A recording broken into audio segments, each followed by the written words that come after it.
shit. The time is now. The time is now for what? What kind of action do you want to see, maybe here in the Twin Cities or across the country, as a way to resist what is happening? I mean, we would like to see the Senate not pass a new budget for the Homeland Security Department. They have, the leverage and the ability to use their influence to reduce their budget, to make their lives harder, because they're making, they're ruining lives out here. They're ruining families out here. And they should not get paid. They should not, have a moment of peace, at their place of work. They should not have a moment of peace in any restaurants, but they should be, reminded of what they're doing to people out here every time they go out. And, I think that our local officials have done what they can. They're more responsible than the people running our federal government, and they're put in a hard position, and they don't want to inflame tensions further. They don't want to give these people a pretext to escalate. And I understand the difficult position that they are in, and they need to continue to use every lever of power at their disposal to support the people. And I have faith that they can do that. So Graham there focused on what he wants to see from leaders, and I want to talk about leadership again in just a moment. But Flynn, maybe I'll have you focus then in on what do you want to see from just, the common masses, the people across this country. What kind of action would you like to, if you could deliver a message to them at home, what kind of action do you want to see people taking in their day-to-day lives? Get out in the street. Do exactly what we're doing right here. Make friends with your neighbors. Know who the people around you and who you're going to be interacting with on a day-to-day basis. No matter where you are. I lived in Florida for 10 years, so I also protested in that scene. I lived there in 2020. I lived there in 2022 when Roe v. Wade got overturned. There are good people doing good work in your community. Yep, some more agents are coming out here, Flynn. That's why I'm letting you know. They're just turning on some lights, and yep, we see the parade of agents coming back this way. John's going to turn the camera here in just a moment. He's got to resituate some gear to be able to do so. But then, yes, we're going to turn and show you, because there's been another spate of federal vehicles coming and going, traffic here on this intersection, as thousands of more agents are now being deployed here to the Twin Cities. We're seeing that greater presence. And apparently, it's not clear to me. I guess it's where the protesters stand in the street, because it's always so hard to tell with these things. It was the same way in Chicago outside of the Broadview, Illinois ICE detention facility, where we were regularly live. It was so difficult for us to know on a day-to-day level what the rules were going to be for authorities, for the federal government, and then eventually the local and state authorities who took over a lot of the security around Broadview, to know on a day-to-day level what the rules were going to be. When would someone be arrested? Or when would force be used? And it's the same thing here. When we were last here at the Whipple Federal Building, the rule had been do not cross the midline of the street, which for the most part, the protesters have respected that here today. But now it seems as though the federal government is saying nowhere in the street is acceptable, perhaps, because the protesters were, as far as I could see, they were all standing just on this half, the near half to where our camera is, on this side of the street, and still you saw all these dozens and dozens of agents come out here. I should give you a sense of scale of these protests as well. As many agents as you're seeing right now, it's probably somewhat more protesters than the number of agents that are out here right now, but it's very close. It's very close. And that's a common thing as well, where we see the federal government mete out punishment. They deploy nearly as many agents to handle the crowd as there is members of the crowd. But of course, there's a huge power imbalance, and the crowds in, I think, every scene that John and I have been at are not inherently threatening, but it's still the federal government that power imbalance works. Is there not only in the training that the federal agents have to deal with these crowds, but also the amount of force that they have. You're seeing there some of those agents, they're holding those pepper guns, the pepper spray that we called out earlier. But now I'm seeing even at least one agent who's wearing the tear gas canisters on the front of his vestments. So it goes to show they have that ability as well, beyond the pepper spray and the pepper balls that we saw deployed out here earlier. And as the federal agents now advance, telling the folks to move back. You're seeing them there pushing and arresting one of the protesters, actually two of the protesters now being arrested out here. Being arrested. Multiple agents dogpiling on those protesters as the other agents come forward and yell, "Back up, back up." Fuck you guys! Fuck you! Fuck you! We're fucking protesters! You guys are fucking traitors! Fucking cowards! Terrorists! Nazis! Fuck you guys! Fuck you guys! Get the fuck off of them! Fuck you guys! I'm gonna call the police on you! Get the fuck off of them! Fuck you guys! One of the men who's off camera right now is being arrested, is now being marched back towards the Whipple Federal Building. The officers pulled him up and have one officer on each arm, pulling them back towards the building. The other protester is still laying down on the ground right now and is now being sat up and also being walked towards, it looks like, yes, walk towards the Whipple Building. And then the officers there moving backwards.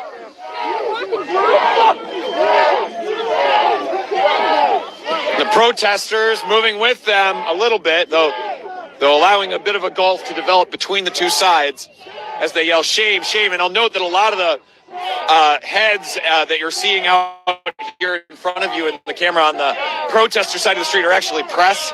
So it's not protesters who are getting that close in many cases. That's actually press just getting in there to get shots, etc. Shame, shame, shame, shame, shame, shame, shame, shame, shame. Don't give it to them. You're on the right side. Shame, shame, shame, shame. Seeing some of the protesters urging some of the protesters to move back because they feel like they might be giving the federal government what it wants. There's always that push and pull in the protest movements that we have covered. The desire to be in a position, be in a physical place to either, throw sand in the machine, so to speak, to try and slow down the federal operations, or just to be able to make your voice adequately heard. You see one protester out there with a whistle who had walked closer to some of the federal agents, but that push and pull between wanting to be in a physical position to be able to say more, be able to say their piece, and then that pull of don't give the federal government what it wants, of the visual, the propaganda opportunity, because we've seen the Trump administration at scenes like this, agent with cameras, who we have then seen those cameras, their footage used to produce propaganda that's put out on the social media for the Trump administration, for the Department of Homeland Security, some of its constituent agencies, or some of its leaders. So you're seeing that back and forth. It is so common out here. John and I are just moving back a little bit as we continue to cover things here. But I want to, John, if you could point the camera down. I'm not sure how easy it is here, but I want to point out these white marks here on the ground. These are those telltale signs of pepper balls that I was talking about earlier. It's using this white splatter that happens from where they impact, and I should actually be quite careful about how much I disturb it, because you can kick it back up. We went through that at Broadview. You can kick it back up, and it becomes almost some dust that gets into the air and can re-agitate again. And it'll get on your clothes. Not seeing any on me right now. Maybe a little bit on my fingers. I got to be very careful about how I use these gloves now, because pepper balls, once it gets on your clothes, it's very easy to brush it off, or to, again, kick it up off of your person and have it agitate you that way. So I have to be very careful now with these fingers, what I do, and I'll be trying to wipe them off here, maybe on some of the snow here a little bit, just try and wash that off a little bit. But this is the kind of thing that we have to be able to do to bring you this frontline perspective of what is happening in this fight against fascism, encroaching authoritarianism here in this country. We put ourselves right there on the line of where these things are happening to give you that on the ground perspective. And we've been on the ground here in Minnesota, with aside from a break around Christmas, as I've been saying, aside from that break around the holidays, we've been here on the ground documenting what's been happening here since early December. So not when Renee Good was shot and killed. We were already here in the city. John was on the scene very shortly thereafter and was able to, it was some of our reporting that got out some of that video that you've been seeing, one of those camera angles that you've been seeing. We were one of the outlets that were able to get our hands on some of the video that's going to be used now in likely an independent investigation led by the state and local district attorney's office into that shooting. Because we believe in being on the ground where these things are developing. It was not a secret that the Trump administration was cracking down here on the Twin Cities. Not a secret by any stretch. Operation Metro Surge, as it was called, and we're seeing some agents jog back there towards the building, but Operation Metro Surge, as it was called, was publicly announced by the Trump administration. The agents were here. John and I arrived shortly after it began, and we began documenting what was happening. And I was watching at the time when we were here how many stories were being written about what was happening here in Minneapolis. John's turning the camera here to show you that there's some agents who are running back towards the Whipple Federal Building with some urgency. It's not exactly clear why. It looks like there might be what's going on in there? Trying to get the better perspective. Honestly, you watching at home might have a better perspective than what I do. You see their agents moving. It looked like it was press mostly, moving them back away from the federal building. Flynn, did you see what was going on there? All I saw was that they started running, and then I looked over and there was some press standing at the fence. I think there were some people in the parking lot. Unclear what they were doing or why press was trying to take pictures of them and why they were immediately shied away and shoot out. Yeah, it seems as though, excuse me, getting a dust up of pepper in my throat. John, if you come this way. Oh, I was going to show, I think, the people who they were responding to there. Yeah, we're seeing some federal agents are down off to the right-hand side of the screen here, and that's who John is pivoting around to show, as some agents take up positions down there. And more agents are here off to the left side as well, here at the road. Watch out, John.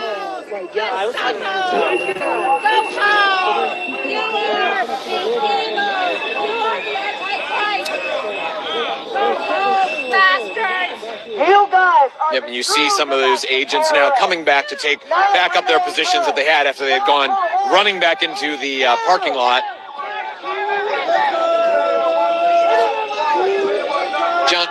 John, what I'd like us to be able to do is look down this fence line here, because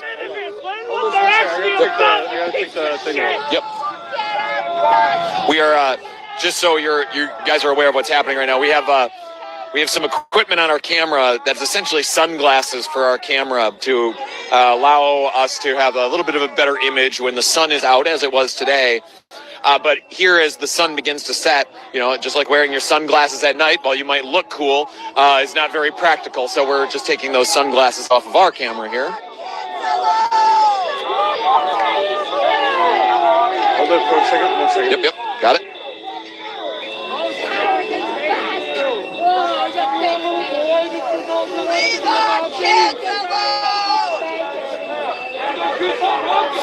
I haven't even had the chance to say it since we started the stream, but please share this stream, get it out to as many people as possible.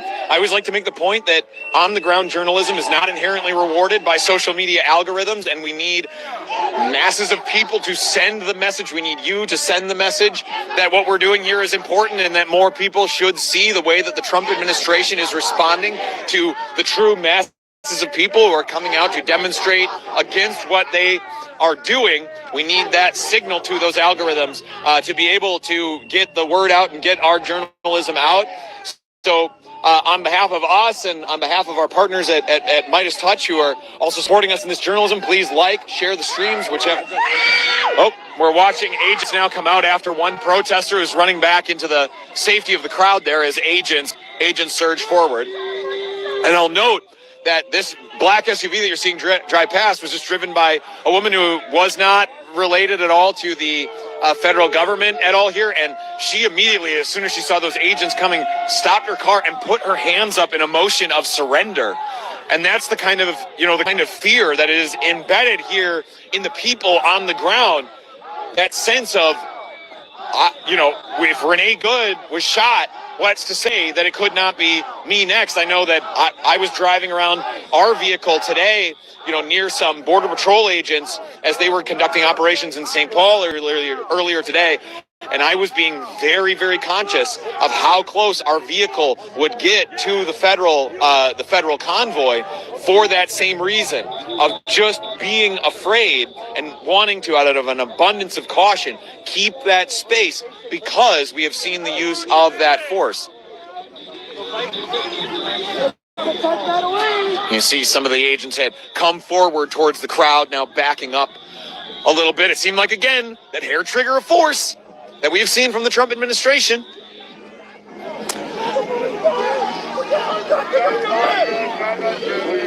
Oh, I'm so sorry. They still see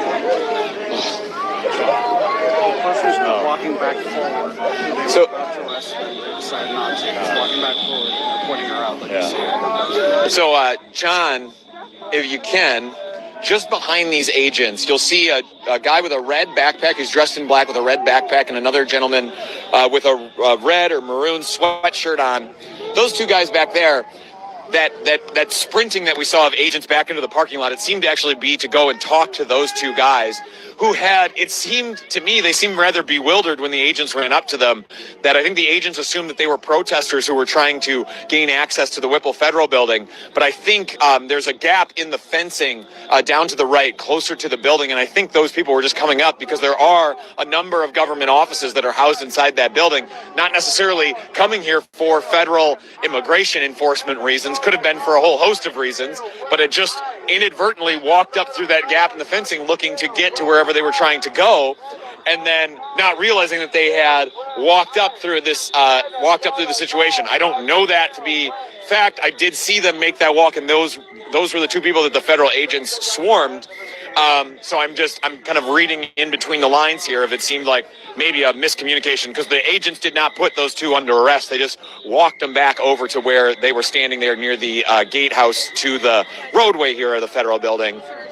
Walked them there, and then those two gentlemen have just been standing there ever since, seemingly like looking at their referencing like their phones and such. Get something out of the bag. Yep. Hey, are you guys live right now? Yeah.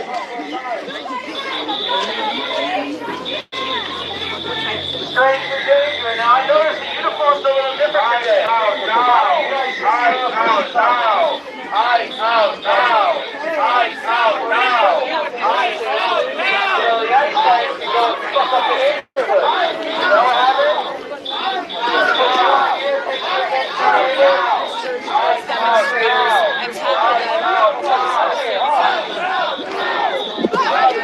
Federal agents just holding that line right now, occasionally separating to allow vehicles through, but otherwise just holding that line here.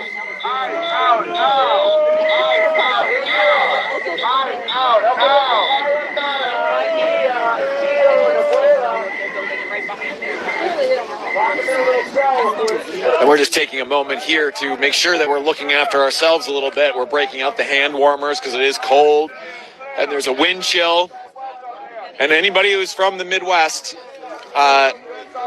will tell you that it's not the cold that gets you, it's the wind. And so we're just breaking out the hand warmers to try and keep ourselves warm and functioning, and so that we can remain here giving you this live look at what is happening here on the ground just outside of Minneapolis at the Whipple Federal Building, where ICE and other immigration agents are staging so many of their operations.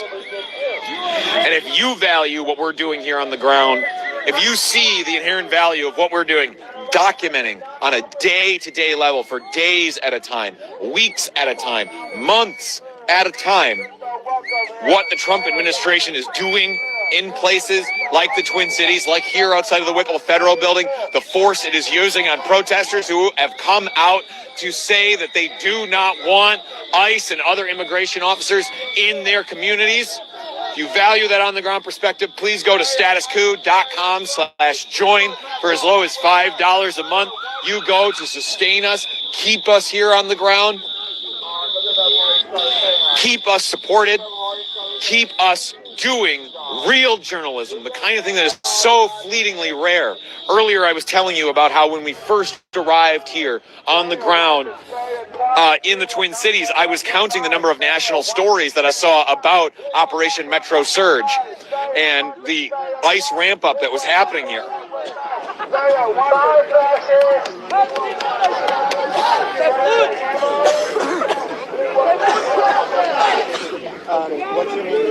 And there's a fresh round of coughing here in the crowd, including from myself, as it seems like some of the pepper that's already on the ground is being kicked up into the air, perhaps by the wind.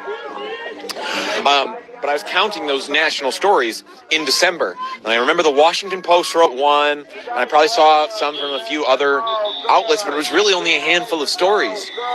And at the time, John and I were thinking, like, where the hell is the national media coverage here? It seemed like so clearly the federal government's focus on its deportation agenda had turned its sights here on the Twin Cities. And we watched and we documented on the ground as ICE did things like drag a pregnant woman across the ground with no regard to the crowd yelling to them that she's pregnant, she's pregnant.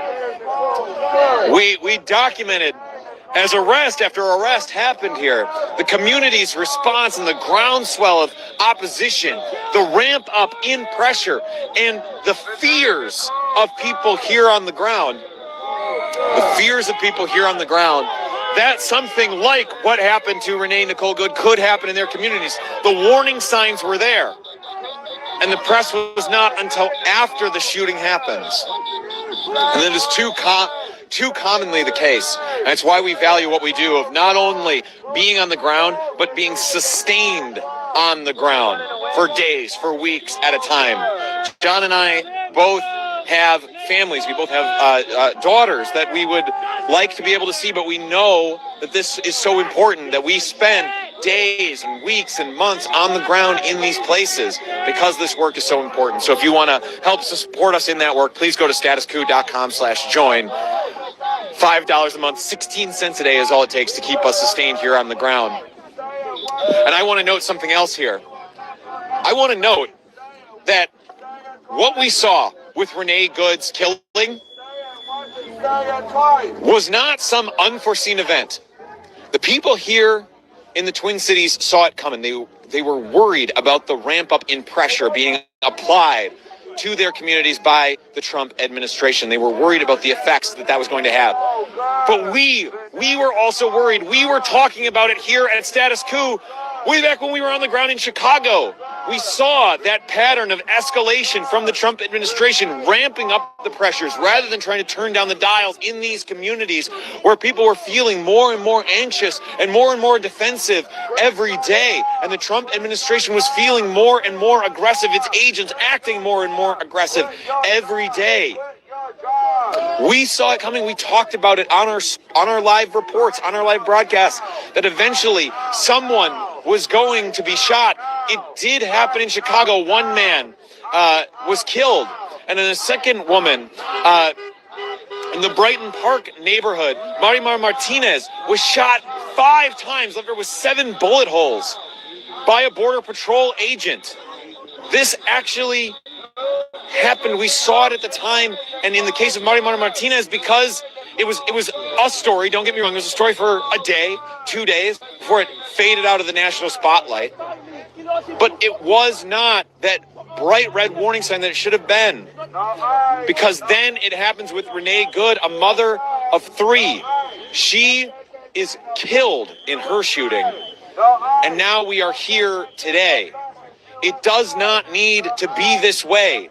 We could have real accountability in this country. We could do it. But it has to start with systemic change, including from the press, where we have to be willing to put ourselves here in these places to show the uncomfortable truths here on the ground, make ourselves uncomfortable, to be able to show the scenes of what is happening in cities like Minneapolis, like St. Paul, just a few miles away, like in Charlotte, North Carolina, where John was and threatened with arrest, like in Chicago, where we were for 2 months, like in LA, like in Washington, D.C., that has been occupied by Trump administration soldiers, like in New York, where we documented ICE officers arresting people as they would come out of their court hearings, or like Alligator Alcatraz and its mirrored concentration camps that the Trump administration has established across the country to handle the thousands upon thousands of people that they are detaining in cities like Minneapolis and many other cities across this country. You have to multiply that pain. And you have to realize that just because Renee Nicole Good was shot and killed by an ICE agent, that does not mean that, oh, well, that's like now things will just inherently change. They don't just inherently change. You can and probably will see even more shootings. The day after Renee Good was shot and killed, the day after, there was another shooting in Portland, left 2 people shot. That was Border Patrol agents. So even murdering somebody does not cow the Trump administration. Yeah, we're noting that the crowd is now surging that way down the street, and that is that's just because there's an agitator down there that is gaining their attention. That's another pattern that we've seen at these demonstrations, in not just here but cities across the country. There'll be a whole crowd of protesters out to voice their displeasure with ICE, with the Trump administration, with what it is doing, and then an agitator will come in and try and draw the protesters' attention away from the issue at hand. We're watching those same patterns play out here in the Twin Cities. Flynn, I want to just finish our interview because I really only had one question left for you, and that was about leadership, which we had started to talk about. I want to know, do you feel like you're seeing adequate leadership right now from the opposition party, from the Democrat? You're already saying no. Explain. What kind of leadership do you want to see? I want them to stand up, stand their ground, not try to do any kind of like pussyfooting. I want real change, and I truly feel that the only way that we're going to get that is by doing things like this, to have people on the ground making their voices heard. And I promise you, whoever you are, wherever you are, there is good work being done in your community. Get involved. It matters. It matters. You're saying people here on the ground. I mean, would you like to see your leaders here out at the Whipple Federal Building? I would love to. I know that... Yeah, Representative Ilhan Omar and 2 other congresswomen, Angie Craig and the third, who I unfortunately forgetting in this moment, were just yesterday morning, were out here demonstrating and, they're not demonstrating, excuse me, but asking to be let into the Whipple Building. They were let in for a few minutes, and then suddenly that permission to be inside was revoked by the Trump administration, by the executive branch, and they were ushered out. And we have documented that, and if you're not, go to our YouTube channel where we have that reporting. But so I'm assuming then you're calling out those congresspeople as like examples that you'd like to see more follow. Ilhan, I also, like I said, I used to live in Florida. I used to go out and protest. With Max Frost, I used to protest with, Anna Askamani. They also are good examples of people. Like I said, there is good work being done in every single community in this country. You just have to find it. And yeah, it's very important to get involved, whether you are somebody like me. I work food service. I there is... Yeah, federal agents coming out again. Flynn, thank you so much. I'll cut you loose now. You're good. See the agents coming back out right away. It's not clear to me, again, why they're coming out now. The protesters are even further back off of the street than they were before. And yet we get this same presence of federal officers. We've got one protester here off to the left who is standing with arms out. Sir, they're coming out. Right-wing antagonizers over there in the Jeep. Okay, some of the protesters telling me that they feel that the agents are responding to the right-wing antagonizers that we were talking about who are down the road and drawing some of the protesters' attention. They feel that that little altercation there, and I shouldn't even lead you with the belief that it was in any way physical. We weren't over there to see it, but from what we could see from where we were standing, it looked like it was just a verbal exchange. But then that still, apparently, from the protesters' perspective, then led to the agents coming out here again. And I'll say that does track with what John and I have seen out here over this past week of demonstrations outside the federal building here, where right-wing provocateurs have come out just to agitate the crowd. And we've seen and documented, you can go on Status Quo's social media and on our YouTube channel, where we have documented that the federal agents are in effect acting as bodyguards for those right-wing provocateurs, meriting out way more consequences on the protesters who are here to demonstrate against the federal government's presence in their community than they are on the right-wing provocateurs who are expressing pro-ICE messages, even though those right-wing provocateurs will violate the exact same rules that have been set for the protesters, standing in the wrong places at the wrong times, etc., etc. It's still the protesters who get dramatically more force applied to them. And then the agents pulling back.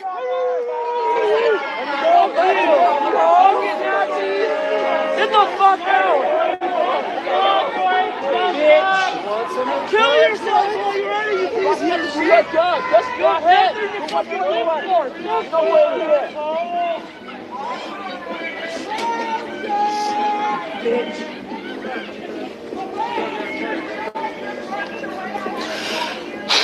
Well, we get these little lulls in the action. I always feel the need to seize on these moments where I'm not just having to describe the play-by-play of what's happening, to do a few things. One, I want to thank our partners out here. The least we can do is give them thanks on our broadcast. So I want to start by thanking the Midas Touch Network, who co-hosts our streams, and that gives us a huge amount and they give us a lot of support here on the ground in the reporting that we are doing, especially in giving it a platform, lifting it up. So thank you to the Midas Touch Network, who we are reporting in partnership with out here. I also want to thank our team members at Status Quo, Jordan, Colin, Michelle, Ty, who are, though they are not physically here with us, are with us in spirit, because they are working around the clock just like we are, because what John and I are able to do here on the ground could not happen without their support back home, doing things like technical support for us. They set up a lot of the streams. They help, John and I are rushing from place to place to get all of these stories that we get in a given day, and I'll talk more about some of the reporting we did today here in a little bit. But they are working tirelessly, including some of the support folks who I know are a little more shy and don't necessarily want to be called out by name, but some of our human resources folks and things like that, who are doing a lot of work to keep John and I fed here on the ground, because sometimes we don't even have time to stop for food across a day of our reporting. So thanks to them.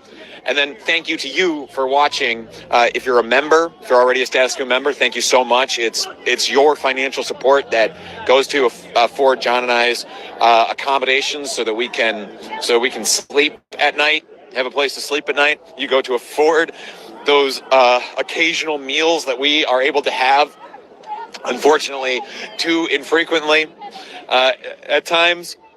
So thank you to you from the bottom of my heart. If you'd like to be one, please go to statusquo.com/join. For as low as $5 a month, you go to keep us here sustained on the ground. We're greatly appreciative of that. I want to thank the people who just subscribe to us on YouTube. You get all of our reporting, and it's your views and your likes on our videos and our comments that help boost us in the algorithm and help make this a real, not only people-focused reporting on mass movement reporting, but also one that is sustained by a mass movement of people. So thank you to those people as well. If you're not currently subscribed to Status Quo, please get subscribed. I should probably also say the same for if you're watching on the Midas Touch Network as well. Get subscribed to them. We're help support truly independent media in this moment, since we've seen such a failing of corporate press, which I attempted to illustrate earlier in the way that they were not here on the ground in any appreciable sense before Renee Good's killing.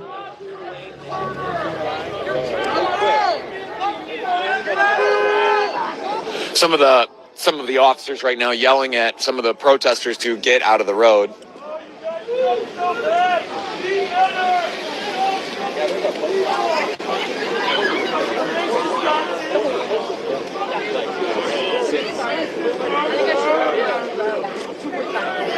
Yeah, we can hear. Yeah.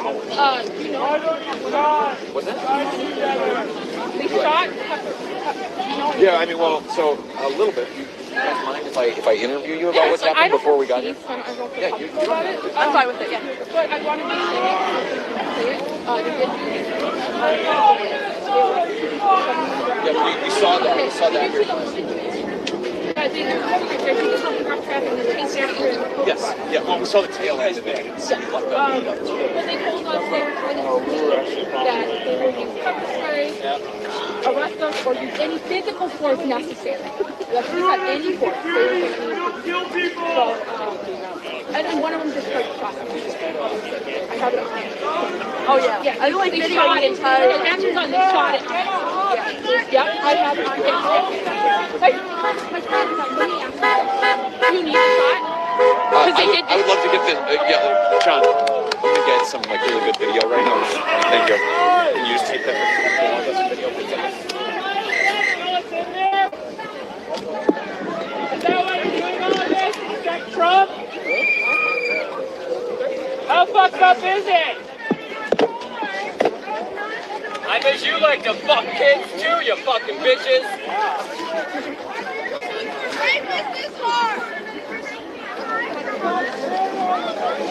Fucking white beater child fucker! Fuck you!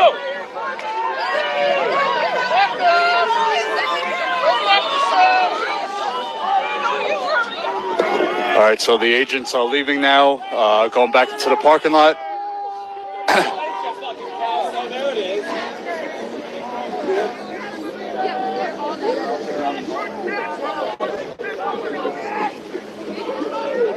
All right, JT is busy grabbing some footage from when we were not here, right before we came. He's getting some footage so we could piece it to a story later.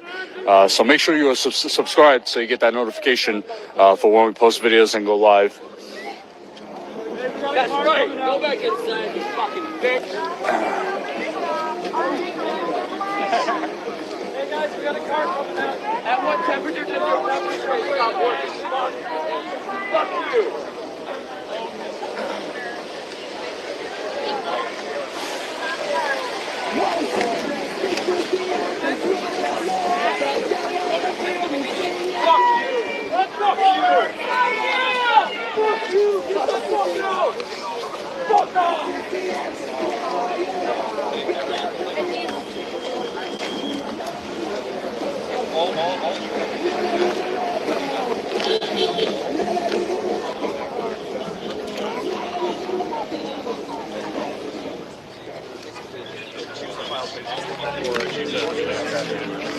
Okay, guys.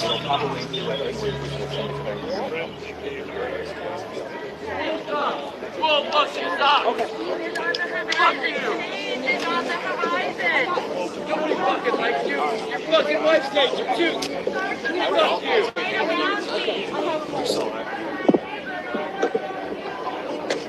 Probably not happening. Right there. You don't have to start like Get out of our town, you racist fucks! Oh my god, I'm sorry, my hair got broken. What's happening, bro? Fuck you!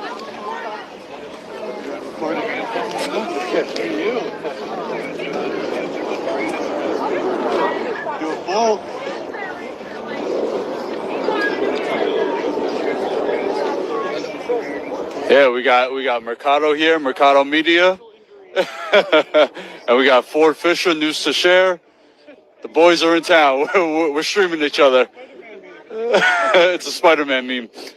They're doing it. Yeah, so we roll around together. Mercado Media. Yeah.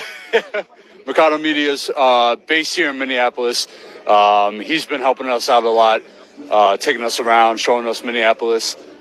We've been rolling together, looking out for each other, doing logistical stuff while we're looking for these ICE raids. So we all been working together, helping each other out. So go give them a follow. Mercado Media and Fort Fisher of News to Share. Get the fuck out! I'm pretty sure that I had it. Yeah. Okay, thank you. All right, JT.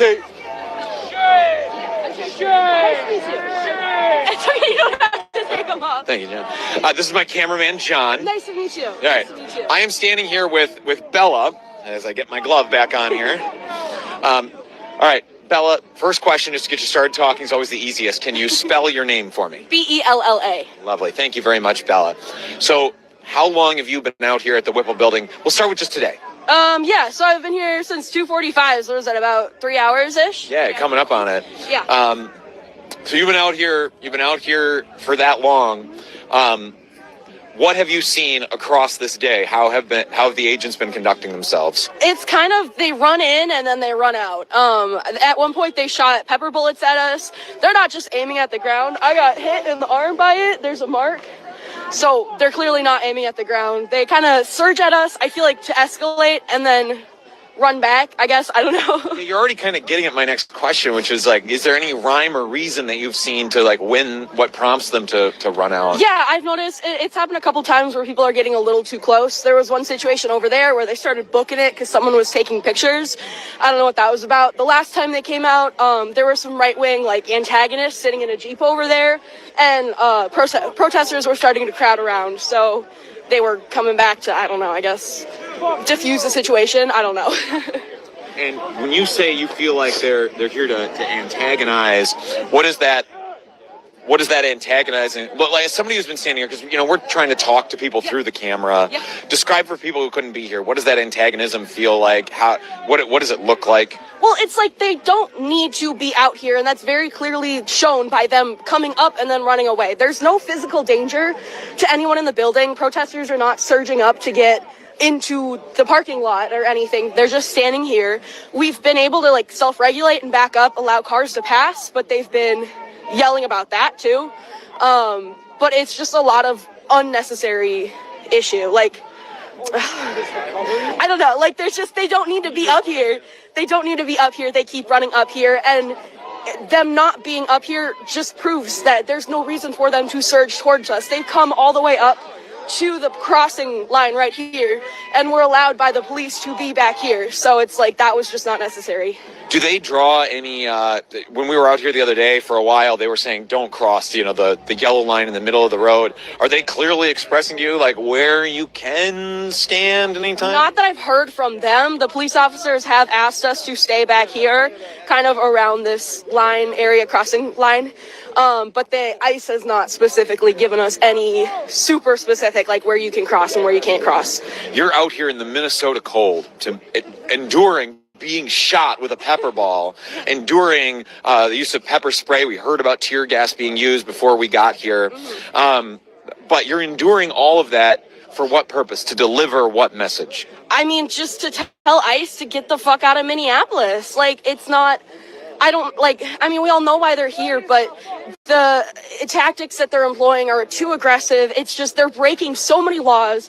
I'm a law student right now, and to see this is just absolutely egregious. And I'm so disappointed in how the justice system has been conducting themselves. It's disgusting to see, and it's like making me lose faith in the future of our country. And so just coming out here, being present, showing them that it's not okay is probably the best thing you can do right now. Did you start coming out after Renee Good was shot and killed, or were you already demonstrating before that? I started coming out after that. Like I said, I'm in school, so I haven't had a lot of free time to do stuff. But you're saying that, okay, now I have to take to the streets. Yeah. Can you just talk about So how your emotions have evolved. I've asked a lot of people here in the Twin Cities area about how they felt, in reaction to the shooting. What was their initial reaction? I guess now I think we should probably start to focus on how your feelings, your emotions are changing as more time passes from when Renee Good was shot and killed. How are you feeling about that incident now? Clearly still motivated to take to the streets.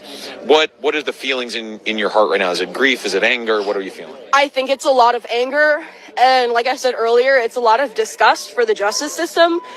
All the discourse around whether or not the agent is going to be prosecuted really it makes me really angry. So the biggest emotion I feel is probably just straight up anger. And just anger, honestly. It's just so disappointing. So disappointing.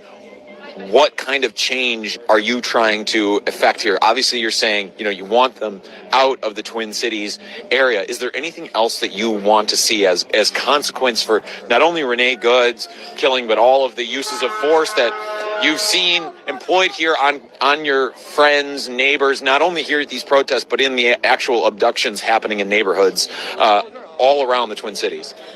Just following the law. We have laws set in place so that ICE agents can legally deport criminal age. There are laws for a reason, and to see them not following the laws when they are a federal government agency, that I think them just following the laws would be the biggest thing. Getting warrants, judicial warrants, not just the other warrant.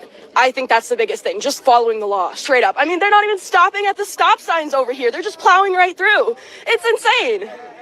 Yeah, insane. Plowing through is what you're referencing. They just hit my friend the other night. They fucking ran it. He lives in Uptown, and they fucking ran him. They slammed into his car, and then he chased him around the block 3 times. That's what part of Uptown? I live over there. I don't know, like Lake Street or something. He was over there, but he chased him around the block 3 times, and they pulled off. He reported to the cops, but I don't mind giving it. Yeah. Okay. Well, yeah. I want to talk a little bit about leadership. What kind of leadership would you like to see from your local leaders, from the opposition party in this country? I'm going to assume no love for President Trump on your part out here. Yeah, absolutely I didn't think so. Not. No. Didn't think so. But then it's really a 2-party system that we have here in this country right now, for better or worse. And what do you want to see from that opposition party, from the Democrats right now? I think it's hard. They're trying to do things, but it's not effective. I think, again, just implementing laws and trying to follow them as best as we can, no matter what that looks like. Like I said, I don't know how. I don't know. I just want them to follow the laws and do things lawfully. I want them to do things safely. I want them to stop hurting people. I don't know how our government leaders could change that. I really don't. You're talking about passing laws. The Big Beautiful Bill Act, as it is known, paved the way for record levels of funding for ICE, making it more well-funded than many countries' militaries. This country has the ability to spend money when it wants to. It seems like those things are always on bombs to be dropped on foreign countries or to be deploying force against its own citizens. If the federal government were to spend money in a way that could actually benefit you, benefit maybe your friends, your family, what are some problems in your life that you feel like the federal government could do a better job of addressing? I live in a big city. Homelessness is one of the biggest issues here. I think countries in Europe have completely reformed how they treat homelessness, and that has just absolutely changed everybody's lives over there. I think it's really important to focus on homelessness. I think it's important. I don't personally suffer from food issues, but people who suffer from food, income issues, and they can't afford food, cutting the SNAP funding isn't okay. They need to bring that back, and especially the cuts to the Obamacare, that stuff, it's not okay. People need to, they can't afford healthcare anymore, and that's another thing that we can put our money towards. That's better than ICE or the military. I just want to emphasize, what you're referencing are such baseline needs for people. You're talking about housing, you're talking about food, you're talking about medical care when people are sick. That might be better targets for billions upon billions of dollars of government spending rather than on bombs, rather than on the tear gas canisters or on the pepper balls that are hitting you in the shoulders or on this deportation machine that is being set up here. What do you feel like, and speaking of that deportation machine, what do you feel like the message the Trump administration is sending to you, is sending to your community in the way it has responded to Renee Good's killing by only doubling down, sending 1,000 more agents on top of the 2,000 they were already deploying here? What do you feel like the message is that's being sent? I mean, it's just, they don't care about the law. They're going to do whatever they want. That's the biggest message. Like, they're just saying, I don't give a fuck. Like, they're just going to do what they want to do. And I think that's really concerning for the president to send that message. And I mean, especially too, sending the message that protesters are domestic terrorists is absurd. Like, I don't know, I'm not doing anything. And then I get shot with a pepper bullet. Like, what is going on here? And it's just, it's not an okay thing to spread across our country. It's creating a lot of danger for everyone out here. Creating a lot of danger. We've seen shootings now, not only of Renee Good here, but 2 more people were shot in Portland the day after she was killed. We were reporting on the ground in Chicago for 2 months while we were there. 1 man was killed, another woman was shot 5 times, luckily survived. But this is now playing out in city after city around this country. It's become a pattern. What's the end state? Like, where do you see us going right now as a country? I mean, I don't want to be like super conspiracy theorist, but I feel like, I don't know, we're going to become like a military country, and it's like ICE are just going to run the streets. They're going to do whatever they want. They're going to do that. And again, not to be conspiracy theorist, but he's primarily targeting blue cities. I mean, he targeted us because we have the largest Somali population, and it's just blatant racism. And so I think, I don't know, I'm really fearful for everyone's future in the country, honestly. Bella, anything else you would want to add while you have the platform? Just get the fuck out of Minneapolis, as our mayor said. I don't know, people stay safe. If you can protest, get out and protest. If you can't, then contribute to community in other ways. We have people there's a lot of organizations online that I know of in Minneapolis. There's ways where you can go pick up food for people who are hiding from ICE or afraid of ICE. I mean, there's so many options. So just get out there and do your part and help protect the people around you. Bella, thank you so much for your time. I really appreciate it. Thank you. Yeah, not a problem. Let's get back to it. Thanks. Oh, all right. Temperature as the sun goes down. I don't think the temperature is dropping as fast as it feels right now, but it is cold. John is offering me hand warmers, and I might take him up on this offer right now. So I'll probably be stepping off camera for just a moment to get these in my gloves to ensure that we can go the distance, because it's Minneapolis. It's January. It's cold. But we believe in the power of being here on the ground to show you scenes like this. Protesters lifting their middle finger to Trump administration agents, to goons in their communities who are here to disappear their friends and neighbors. If you believe that work is important, please go to statuscoup.com/join. For as low as $5 a month, you go to support us and keep us here on the ground in the Twin Cities. I don't have snacks, water, tissues.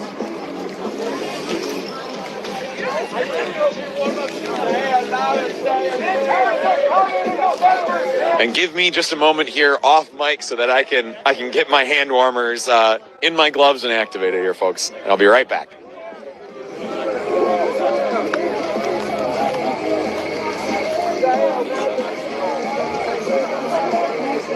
Yeah, sorry. So we're. I'm gonna tell my mom that I got interviewed.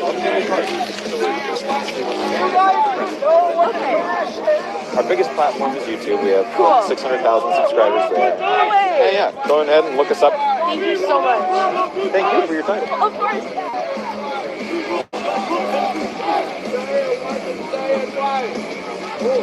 Hey, buddy, wake up, you.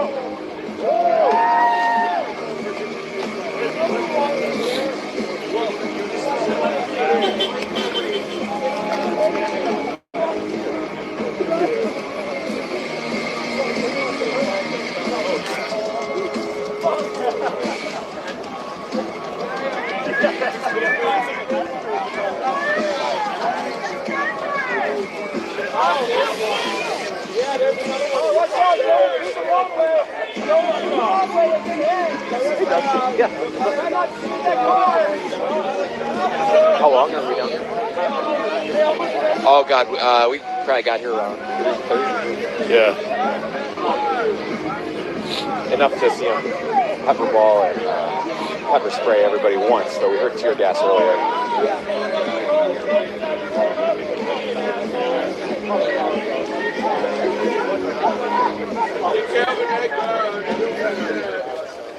What prompted you guys to come back? Get out there just in case, yeah.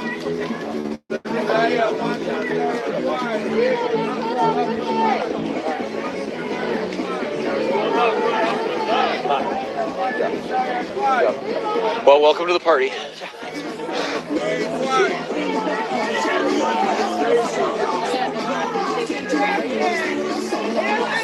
Unlawful gathering by Minneapolis. You may possibly get arrested. Be careful.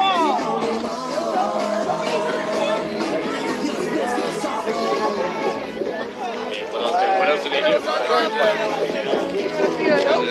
And they left. Yeah, they left after unlawful and time out.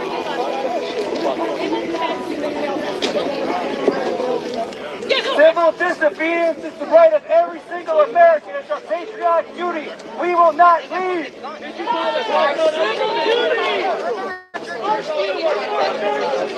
It's literally called the first. I'm like, oh, what did you guys play?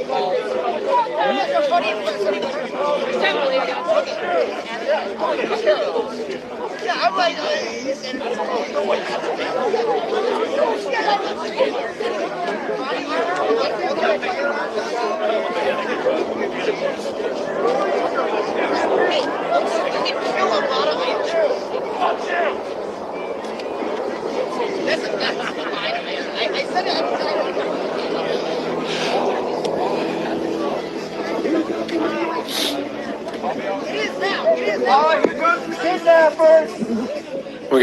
I'm back on the mic now.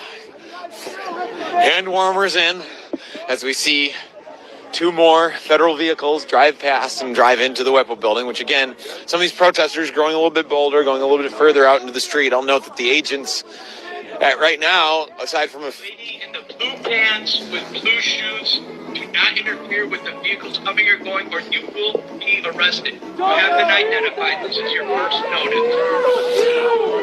one of the protesters there being directly warned, being described by some of the clothes that she was wearing, being directly threatened with arrest, but not being deterred, remaining out there to flip off, give a finger to many of the vehicles driving by.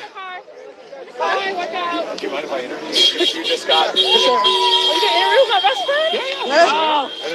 And then don't go too far. Okay. Go. What's your name? You gotta get a good interview. Yeah. Nice to meet you. I'm Nice. JC. JC, nice to meet you. It's my cameraman, John. All right. So I am here with Loretti. Loretti, the reason that we are talking, first of all, can I have you spell your name for me? Yes, Loretti. And Loretti, the reason we're talking to you now, I had been talking to you a little bit earlier about interviewing you, but the reason we were talking to you is because you were the one who just got called out by the loudspeaker there and threatened with arrest. You were described based on your clothing saying, hey, this is your first warning. You will be arrested if you continue to, I think they said, like, interfere with federal vehicles. Yeah. Can you describe what you were doing? I've been flicking them off because fuck ICE and fuck the Nazis and running after them like a dog, chasing a fucking mail truck. That's all I've been doing is just flicking them off and yelling at them as they drive past. They're still able to drive past. I'm not stopping them. Are you feeling at all cowed by what they said on the loudspeaker? Are you feeling in any way intimidated, or are you gonna? Nope. Not at all. Not at all. I'm gonna keep doing it because my parents were refugees. They're immigrants. My sister was an immigrant. Like that. No, I'm not gonna stand for this shit. No. Can you relate your family story about, it seems like that's why you're out here, that it's so important to you personally. Can you just relate your family story a little bit?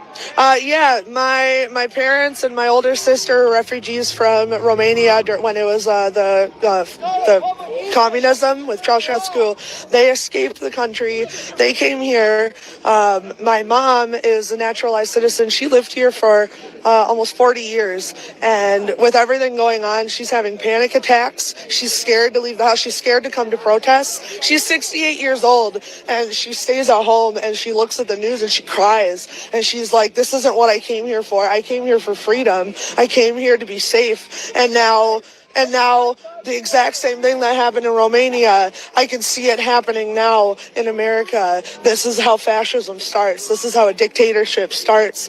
And all of these Americans who've lived here their whole lives and had democracy their whole lives, they don't realize that it's slowly being pulled away from them, that they're like frogs being boiled in water slowly, and you get adjusted, and they're like, well, it's not that bad. I'm just too tired to deal with it. I'm too tired to fight. And then eventually, that's when you have a military state where people are disappearing. My sister, when she was 5, my mom was threatened that, oh, it would be a shame if something happened to your beautiful daughter if my mom didn't turn in my dad to the Securitate, the secret police. And so, yeah, no, it's our civil duty to be out here and to be fighting this. My dad was, fought for freedom in Romania, and I'll do it fucking here. I work with kids, almost all Somali kids. I would defend those babies with my life. They're scared. Their families are scared. It's fucked up. It's not right. So much there that I want to follow up, but don't ever apologize. Yeah. But I want to start just by emphasizing that her mother, a U.S. citizen here, naturalized, has, on its face, nothing to worry about, afraid to leave her home because of the policies of this country, because of the way people are being targeted by this administration right now. I related to you the story earlier of people we talked to down in Chicago who were carrying their U.S. passports with them. Carrying their papers with them because they were terrified about being stopped and needing to prove their U.S. citizenship. Your mother afraid to leave the home. How are you attempting to support her right now in this moment? Well, right now she's living with me. She's actually immigrating and leaving the U.S. because she doesn't feel safe.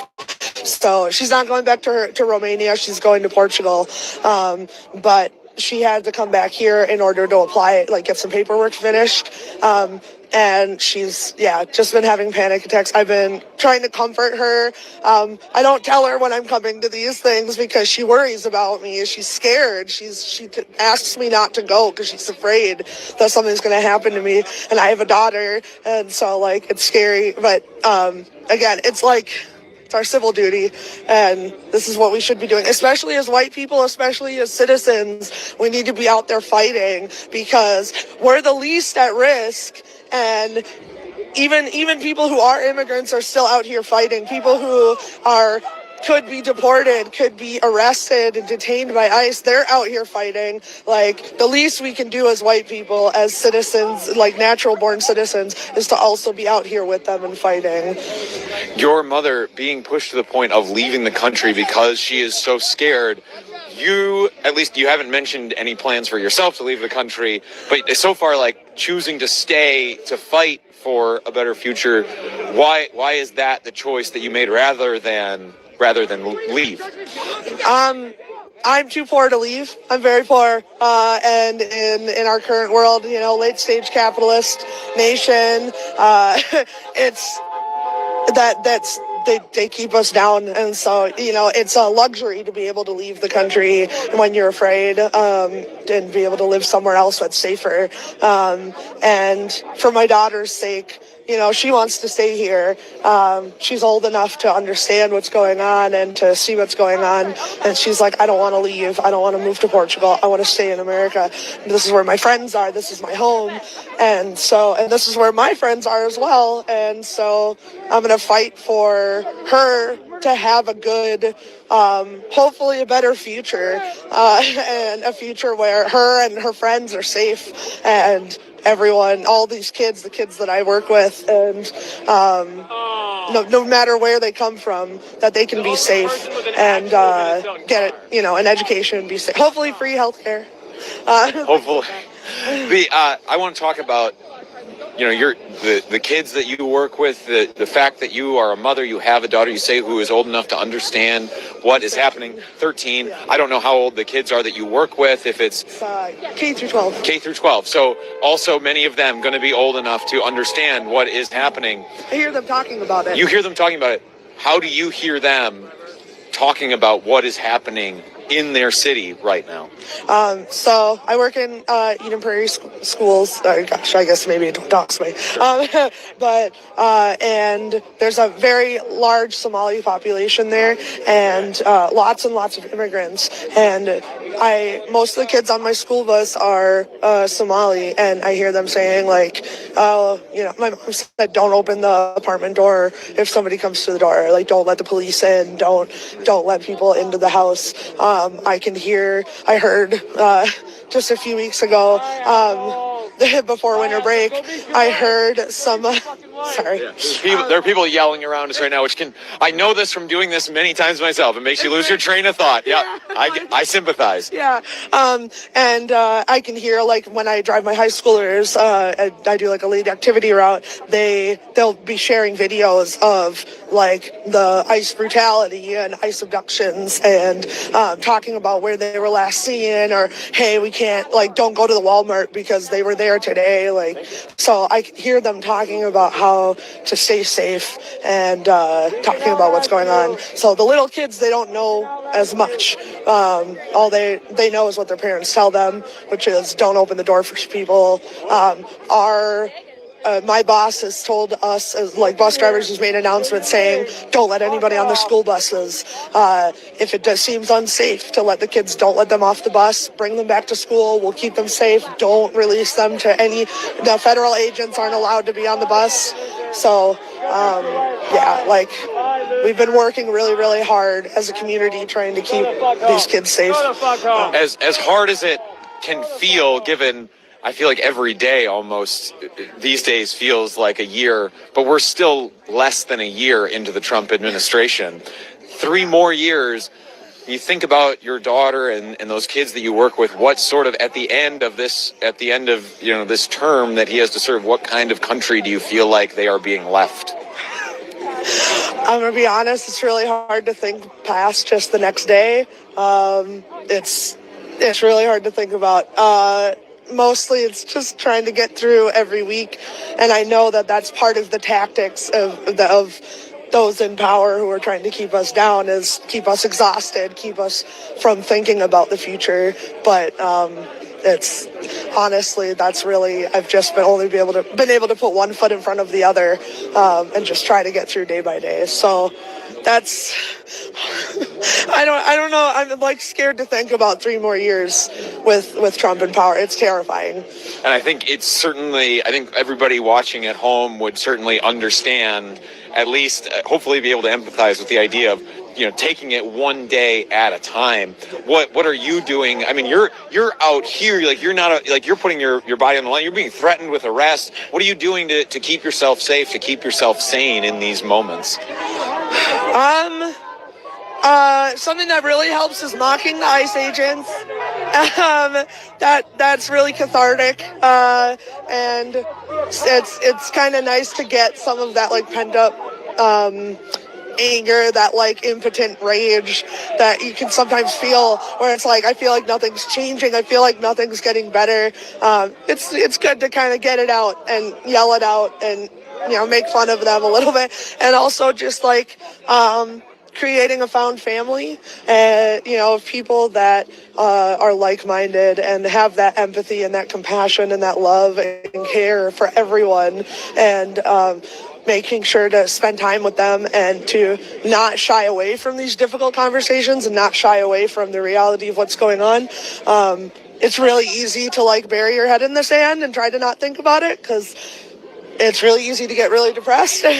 But just kind of working through. I mean, I'm here with my best friend who's like a sister to me, and we're always talking about like, okay, what can we do next? What more can we do? And taking action has been the biggest way to kind of keep that depression at bay. Like it helps the most, because when you're just at home watching these things happen, it feels so much worse than when you're actually taking part.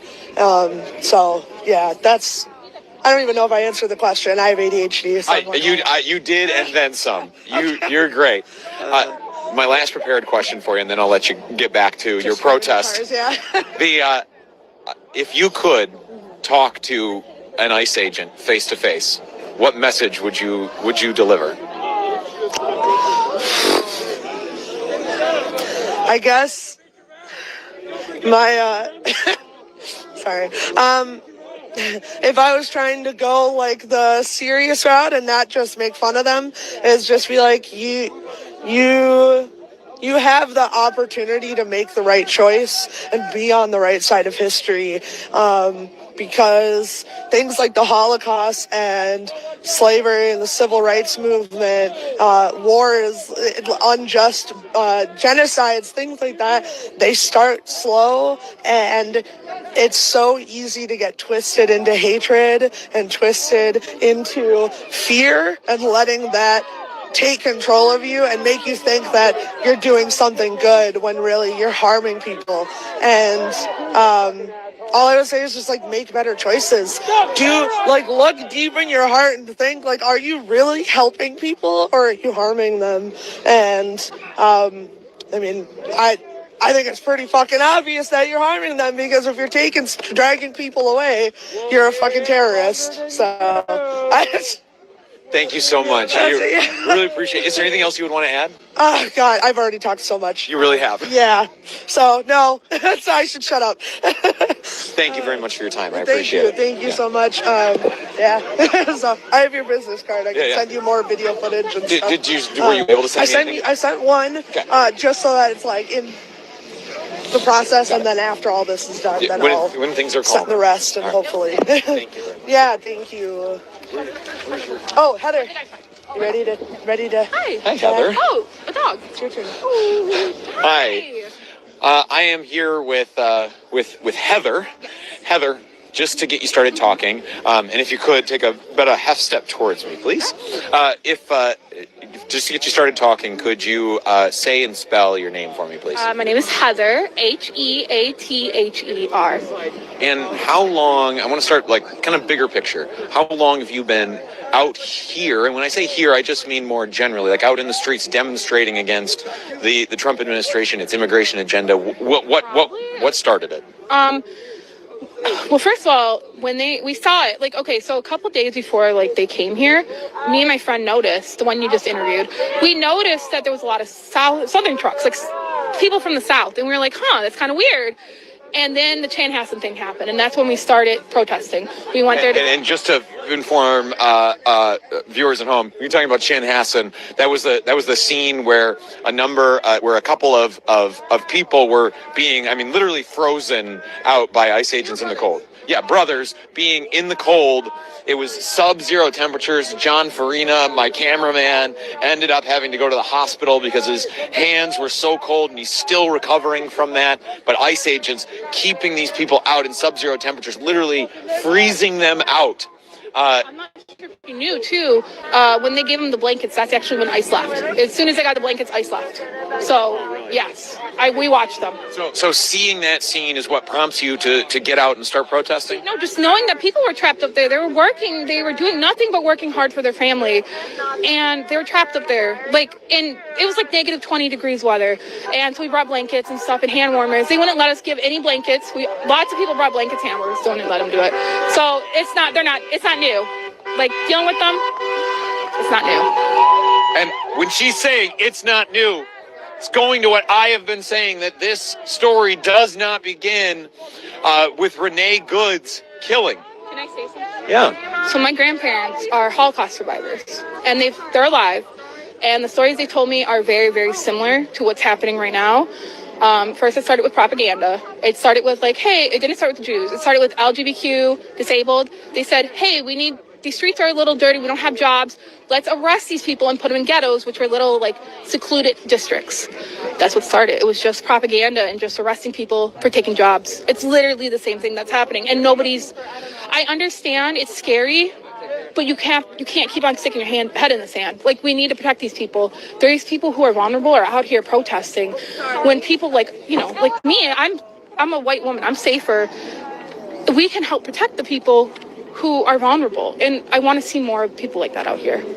Want to see more people take to the streets. And when you say out here, do you mean physically here outside the Whippo building protesting? Do you mean in the neighborhoods, like doing things like Ice Watch? They don't have to be Ice Watch. I just want to see people like sharing supplies, sharing information, helping their neighbors. I know it's been happening, but I'm not seeing a lot.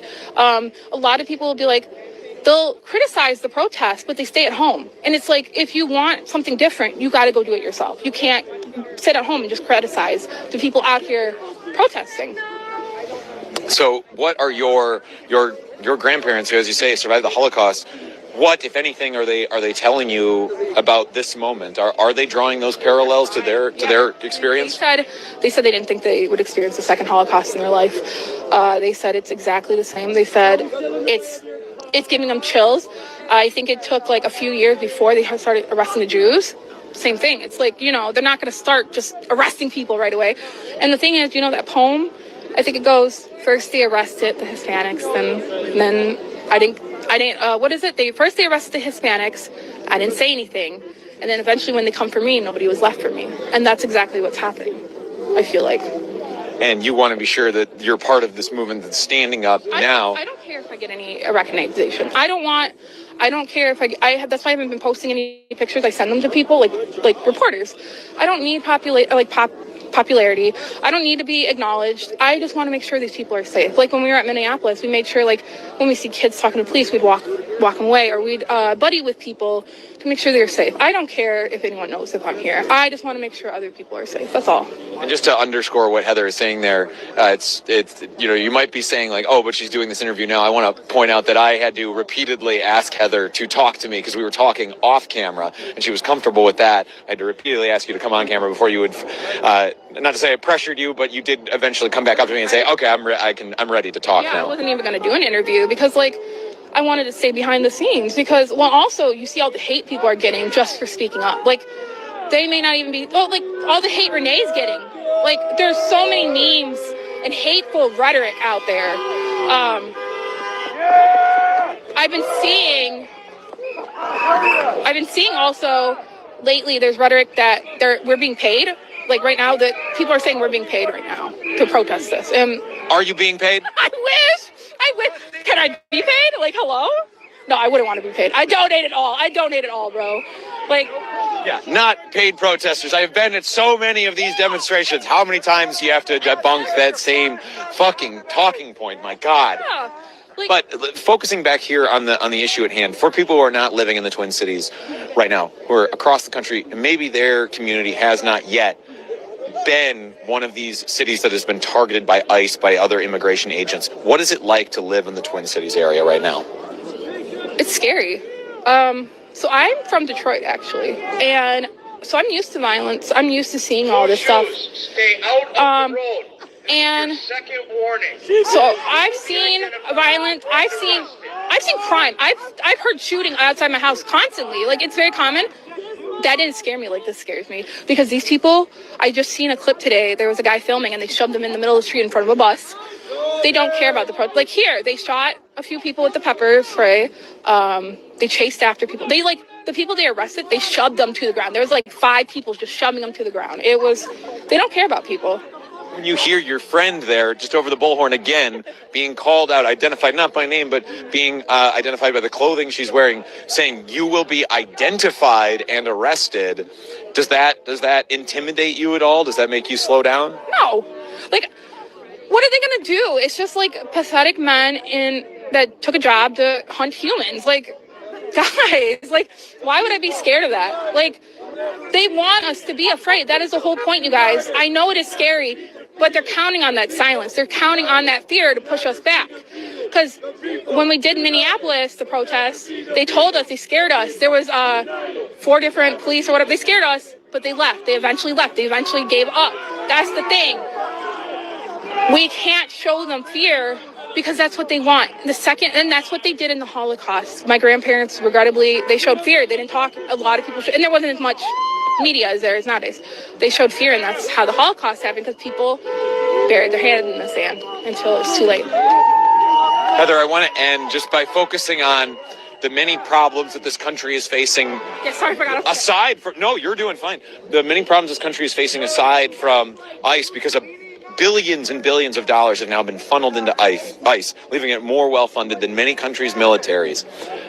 I'm giving you that setup to say, what is something that you are struggling with in your life, or a problem that maybe somebody you know is struggling with, that the federal government could begin to address if it instead funneled that money that's currently going to ICE into addressing the problem? I was homeless, actually, in July. As you see, I have missing teeth because I couldn't get my health care. Health care is very difficult to get in this country. I've been trying to fix these since I arrived here in last February. I was homeless. I am on the housing thing. And actually, a lot of people don't know this because I only know this. I was part of the housing association, like I'm on it.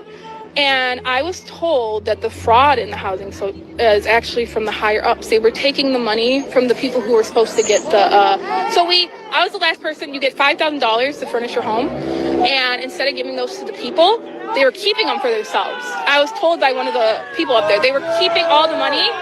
So now I can't, they're thinking about shutting off the heating. They're thinking about shutting off the food stamps.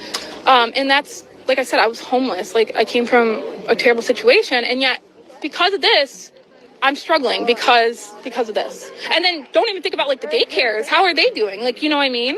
And what are they gonna cut off next? Is there anything else, Heather, that you would like to add before I let you go? I just want to say, immigrants are welcome here. You guys are Americans, no matter what anyone says. And please be safe. Actually, wait, hold on. Frankie, what's that app where you can press the? It's very Ready Now. It's called Ready Now. It's an app, so it's got you make pre-made messages and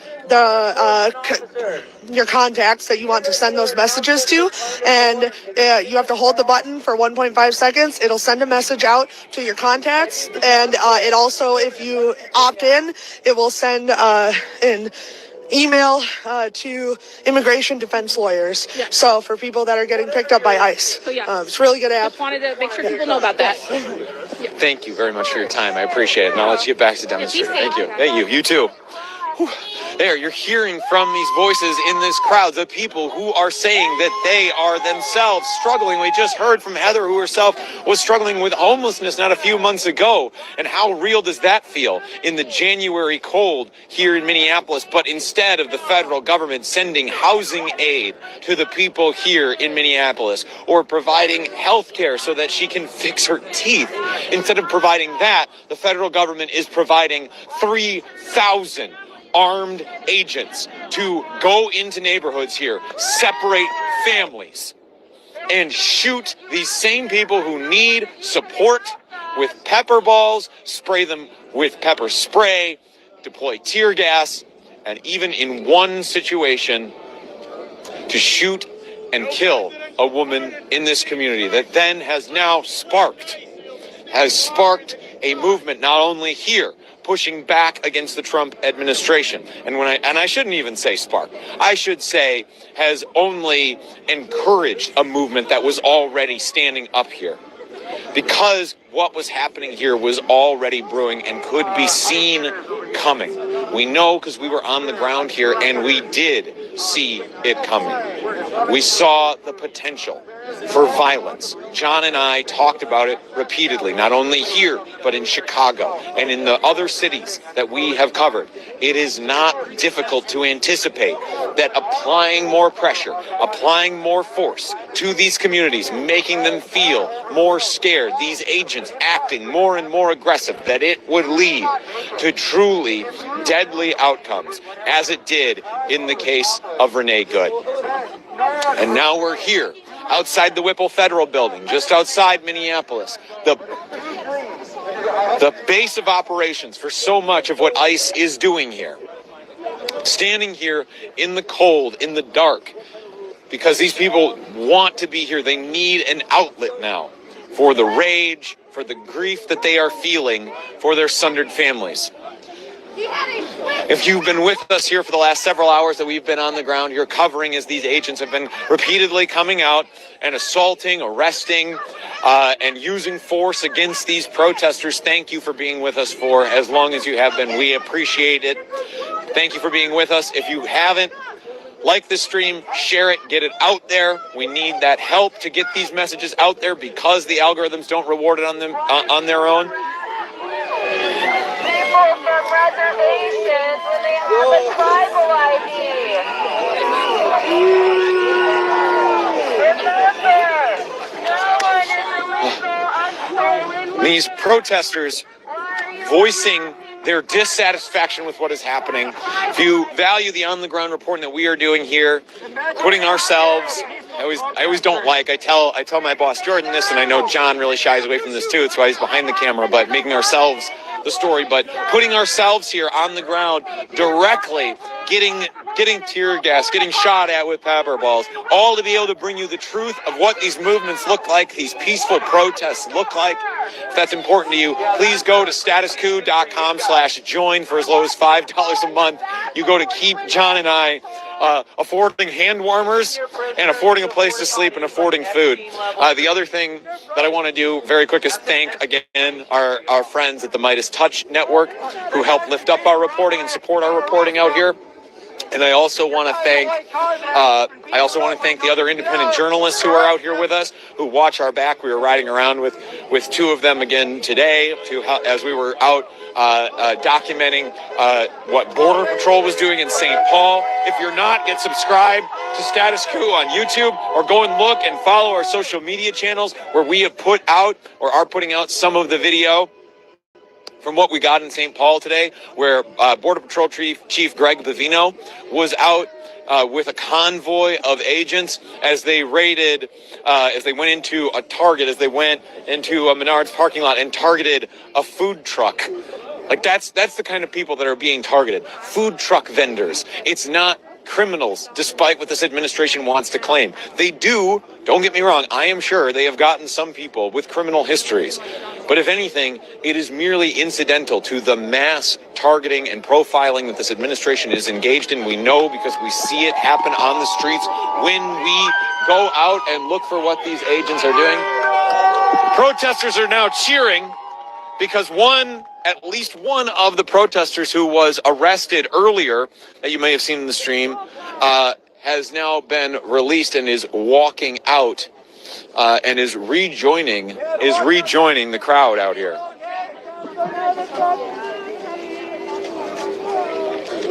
you giving them a reach around in there or what? What the fuck? That's against the law! Out of the road will be arrested.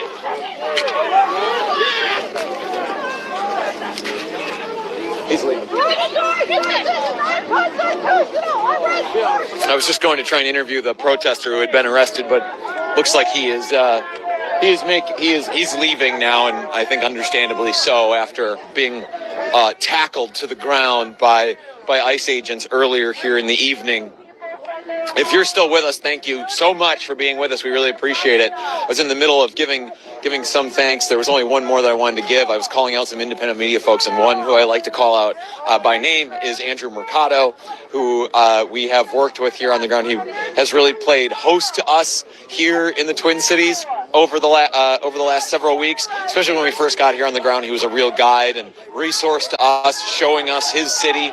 He's an independent journalist who documents things here on the ground and has also been with us at some of the scenes at some of the cities across this country. Right now we're seeing more ICE vehicle traffic, which of course, or immigration agent vehicle traffic in and out of the Whipple building, which of course is gaining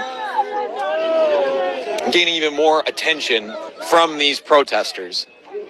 And it's that attention, that moving out into the street, the giving the middle finger, as many of the protesters are, the shouting, that is then being met with the federal government's forceful response.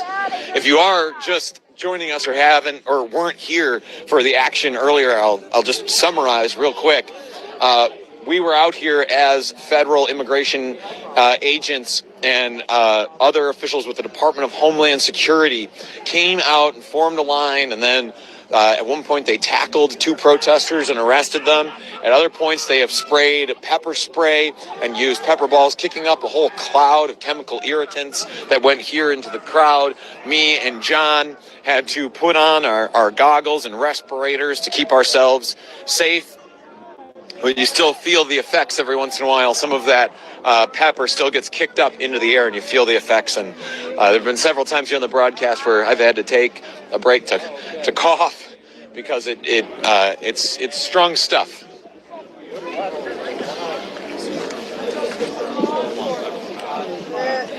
I'm like personally. Not a rush. I know. I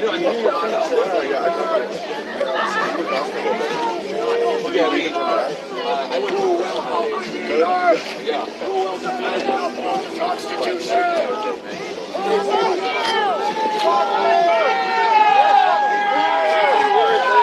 Bye-bye. Quit your job. I know.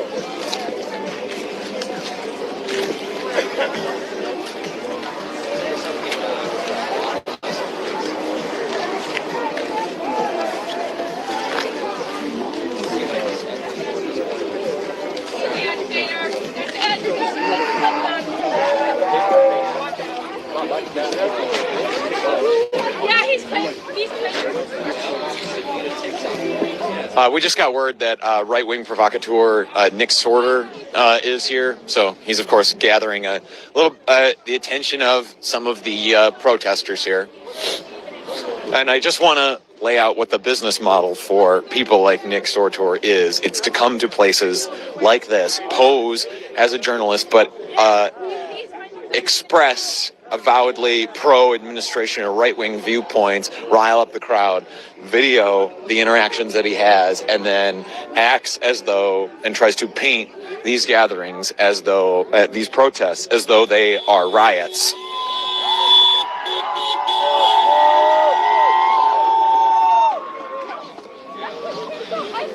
But of course, if you've been following along with our reporting, you know that this is not the case. The most that you've seen the protesters do is, move out in front of cars and give them the finger.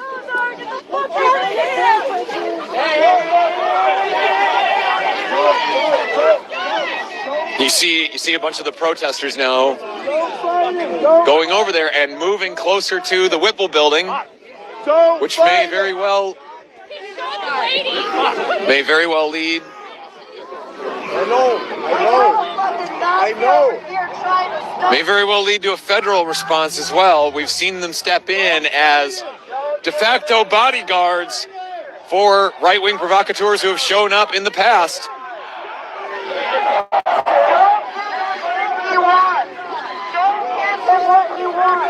Come on, keyboard warriors, speak up, you fucking pussy! Back on your side, folks. Get back to our side. We don't fuck with white supremacy. Come on, keyboard warrior. You got something to say, cunt? Say it. Back to your side, folks. He's here to get you in trouble.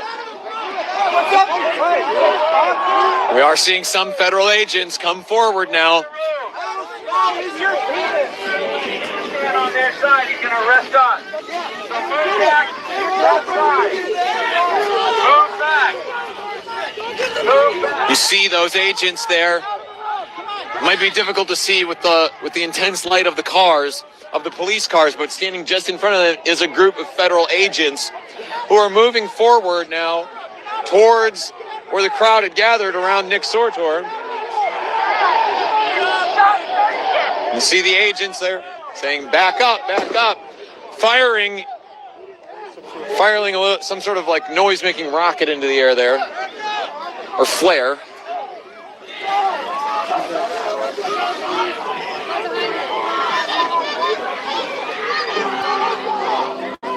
You're looking down that line of agents, Nick Sorter standing there on the left side of the screen.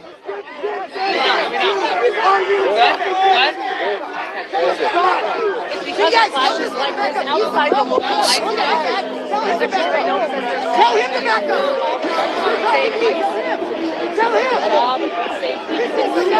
See the agents there standing, some of them with the pepper spray in hand, the canisters ready to go.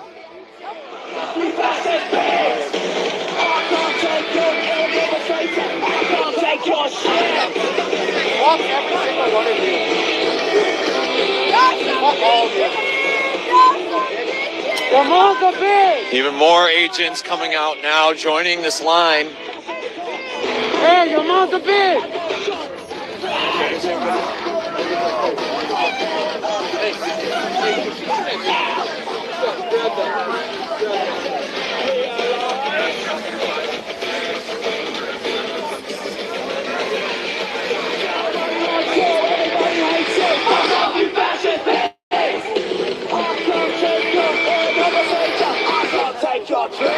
So far, they're just holding this line here across a good chunk of the road. Protesters yelling back. Still with you.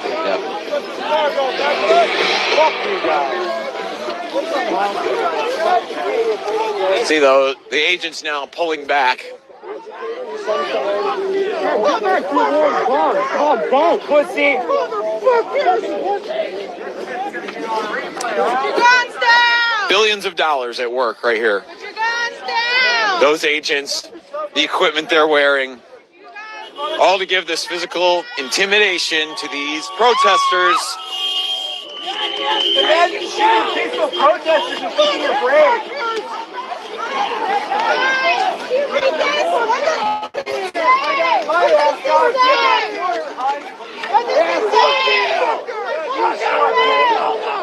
See here, this man waving the American flag. What a fucking symbol this is. What does it say? Those kids would be so mad if they could read that sign right now.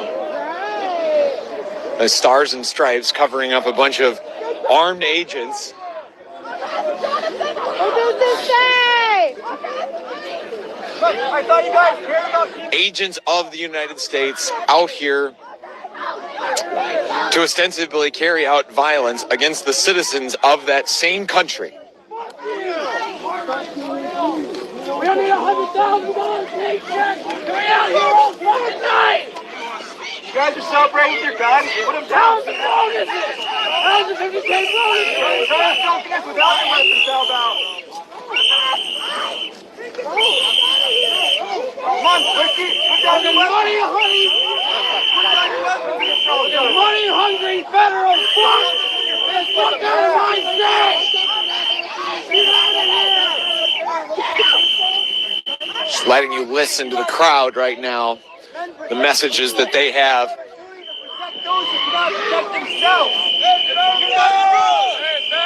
Agents yelling, get out of the road, back up. As a group had formed around, I think it's Cam Higbee over there. Can you see, John? Yeah, Cam is Yeah. Oh, yeah, okay. Cam Higbee and Nick Sordo together, two, again, right-wing provocateurs who style themselves as journalists. Getting that response from the crowd.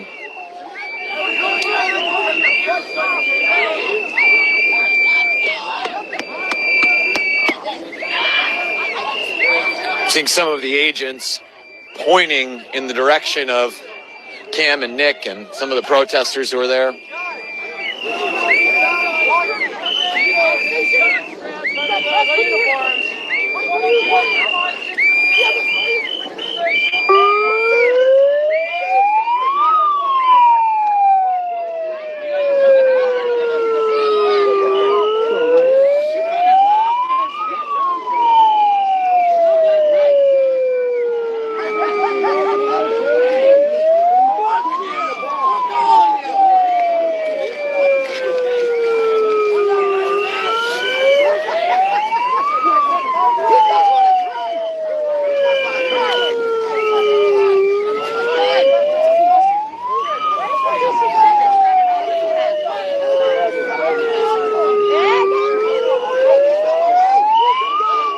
I'm not on camera right now, so you can't see what I'm doing, but If you could, you would see me shaking my head, rolling my eyes at the fucking waste on display here. When I say the waste, I'm talking about the waste of money in front of us, the waste of money on this immigration operation, this crackdown, this occupation of this city that has led to a woman being killed, to so many, to apparently more than 1,000 people being abducted was the last numbers that we had seen from the Department of Homeland Security. The agents shouting again to people to back up, clearing a space for a car to go through here.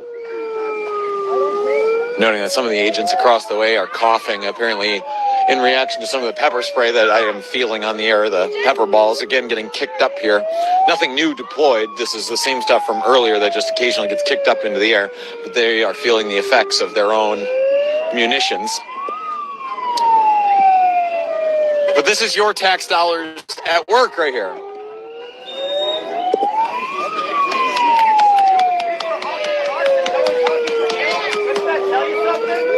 Some of the agents clearing to make looks like a hole here, or no, refocusing over where some protesters had been demonstrating in front of a vehicle. They'd been demonstrating in front of a vehicle, and that prompted the agents to move over that way.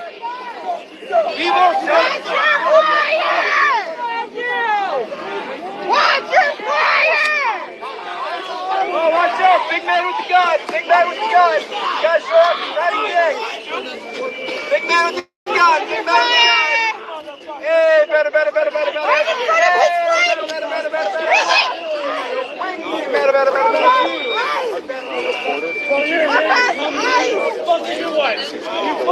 What's your name? Nicole Davis. Nicole, my name's JT. Thank you.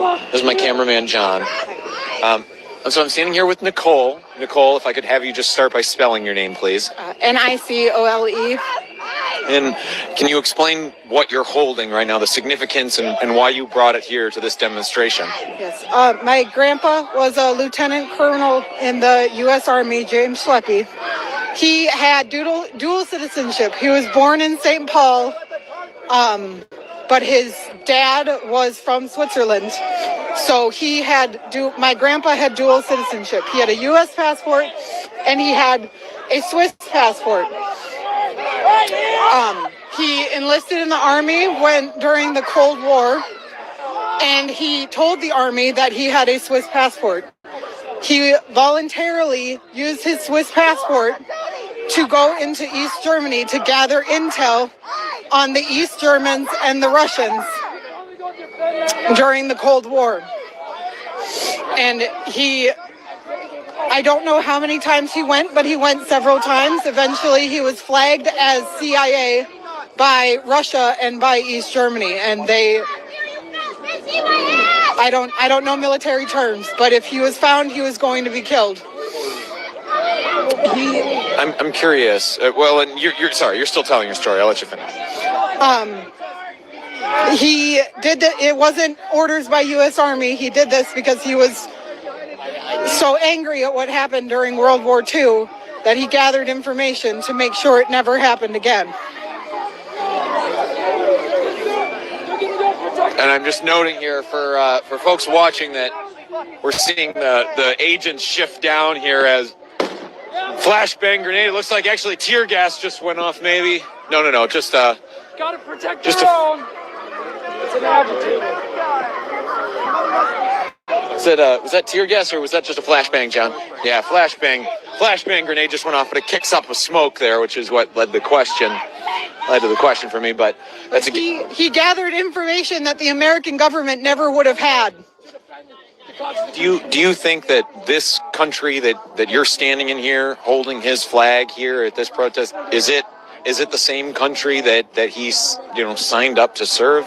No, not at all. He protested immigration even when I was a child. He thought that it was illegal. He thought that they were being racially profiled. He thought that it was racist and unconstitutional. And the treatment of immigrants when I was a child was nothing like this. You brought his flag here to this demonstration to send what message? What did you want to come here to tell the federal government?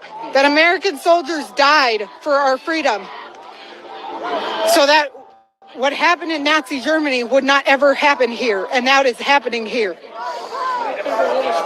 Do you see us as being on that very same trajectory? I mean, you're talking about us going to a dark place, or maybe you already see us as in that dark place. Is there any way that you see as being able to right the ship, so to speak, being able to avoid an even worse, a more authoritarian future?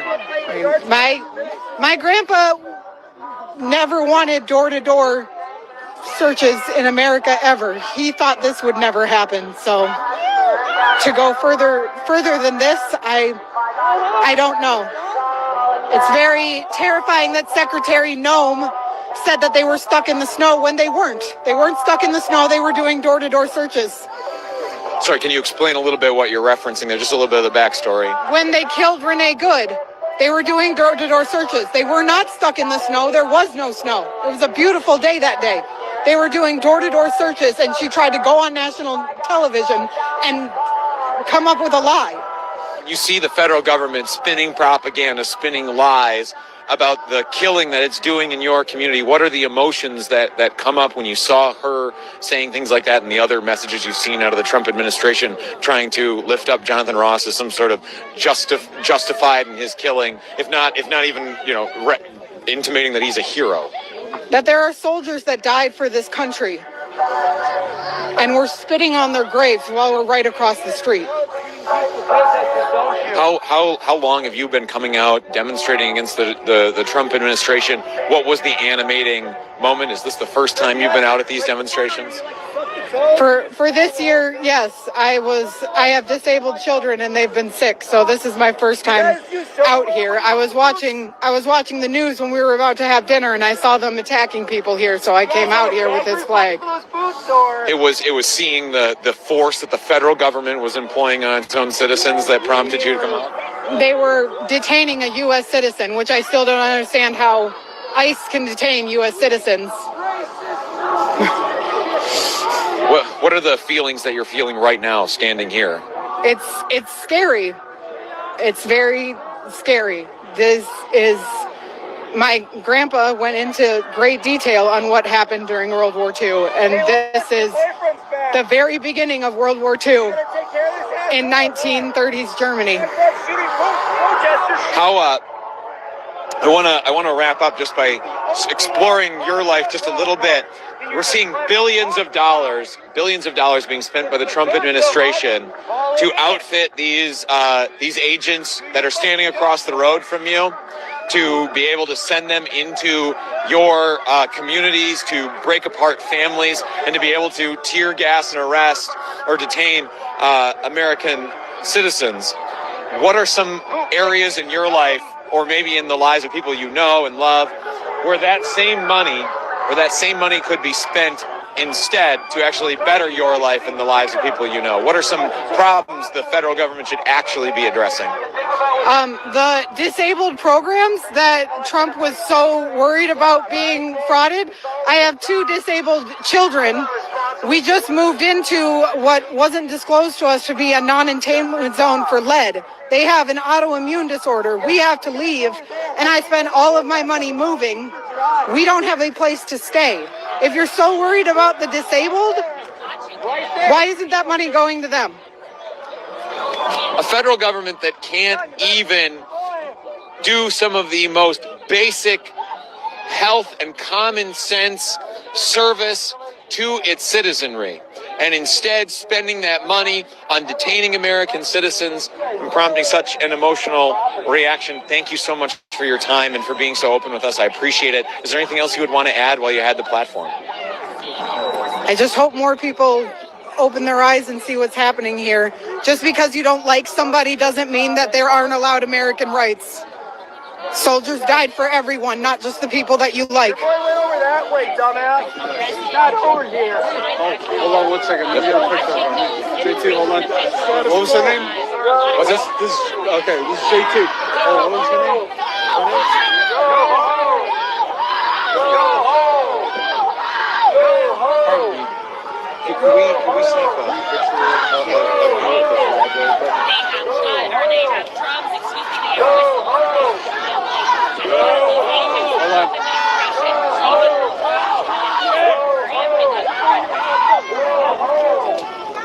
All day, every day, motherfucker. All day, every day. Thank you very much. Fuck you. I want to see attention.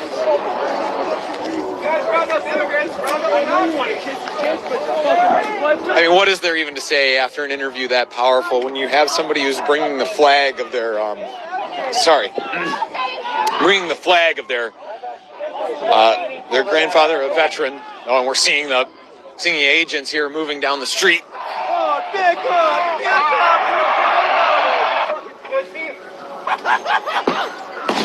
Another flashbang going off. Come on, bro. That was trash. You really just unpinned the grenade 20 seconds ago. Threw it at our legs. That was even the MPD does better than that, bro. Hard. That was trash. What was the That was weak as fuck.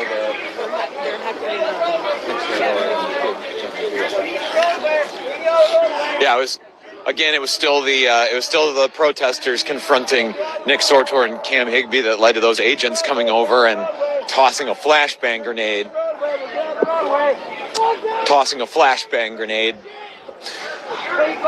into the protesters.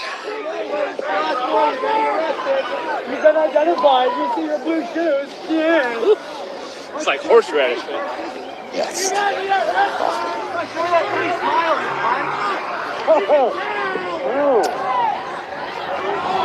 If you've been with us this long, I appreciate you for following along the action that we are covering out here. Covering on the ground just outside of Minneapolis, outside of the Bishop Henry Whipple Federal Building. This is the base of operations for much of what ICE is doing here in the Twin Cities area. If being able to see what is actually happening on the ground here and not just take, the 20-second clips from that the news will put on about what happens in places like this, labeling the demonstrations, the peaceful demonstrations that are out here as riotous. If being able to see this on the ground perspective is important to you, please go to statuscoup.com/join. Helps keep John and I going and our whole team here at Status Coup going. And to the end of support, we also thank our friends at the Midas Touch Network for their support and their partnership in our reporting efforts out here. Please subscribe to both them and us here at Status Coup, because we also put out recorded reports on our channels as well. You'll be seeing one of those reports about raids that we followed, John and I, before we came and we were live here. We spent hours trying to find and document Border Patrol and ICE raids across this city, as some 3,000 agents are descending upon Minneapolis at the direction of the Trump administration. You see them there coming in? Dude, we're on the fucking side you told us to be on. What the fuck is the problem? We're not doing anything. We're where you told us to be. Again, we are on the side. Pussy! Scary ass! Scary! You scary! You're scary! Scary ass, bitch! Saw the agents there spraying pepper spray. I went off microphone just for a moment to secure my own goggles in place for our own safety, because that spray gets in the air. Seemingly going after a very specific part of the protest there. Not sure what led up to it.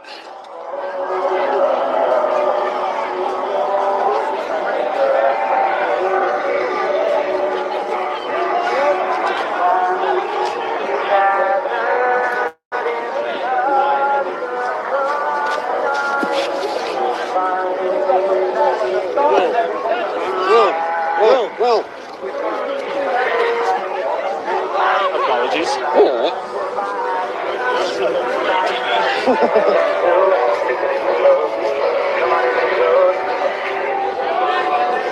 going to walk over and talk to some of these protesters right now. If I sound a little muffled, I'm wearing my respirator again.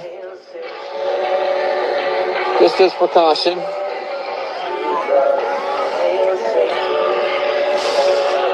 And you see the agents just like that pull back. Protesters yelling, "Get the fuck out of here." Which is probably both a commentary on what the protesters want to see in this moment, in this exact spot, but also a commentary on what they want to see across Minneapolis and the Twin Cities more generally. They want the Trump administration to leave, to stop brutalizing and in one case, killing their fellow citizens and community members, neighbors, friends, and family. Have you been earlier in the week or say your first day here? We've been here since early December. Oh, wow. Yeah. Have you seen those two? I think someone says these names shorter and others can't. Have you seen them here before? Yeah, they've been around. Been around here, yeah. After Renee was. Yeah, they came after Renee. They came after. I'll be honest, when I saw them go back and forth,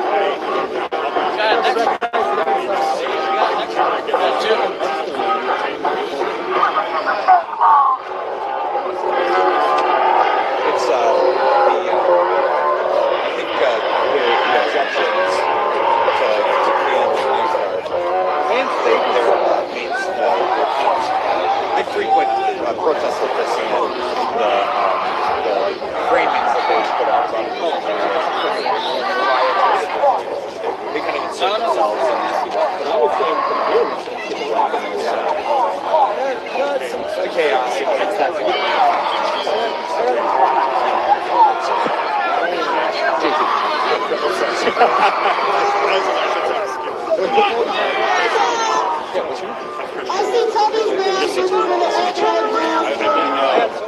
I'm playing down their names. One has longer hair, based out of PC, and then like a guy.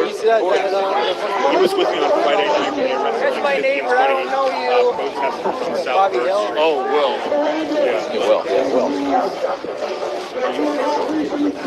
Seeing the protesters again returning to their location there in the middle of the, I don't want to call it the middle of the street necessarily, but this intersection that leads into the Whipple Federal Building, again coming here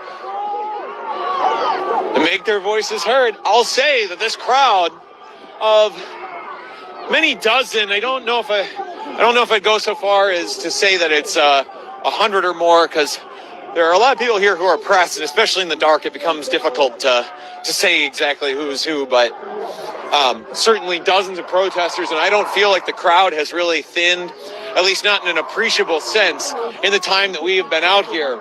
And the time that we have been out here now is more than 2 hours. I think we're coming up on 3 hours that we've been out here and been live. If you've been following along with us, thank you very much. We appreciate you. Appreciate having you as part of our audience. If you wanted to support what we were doing, the number one thing, the smallest ask I can ask of you is to like this stream. A little bit more than that would be to share it, because getting this out to as many people as possible, or signaling to the algorithms that this is important, that this on-the-ground journalism is important, is the only way that we're able to get out and amplify and show what we do here, because the algorithms don't reward it in and of themselves.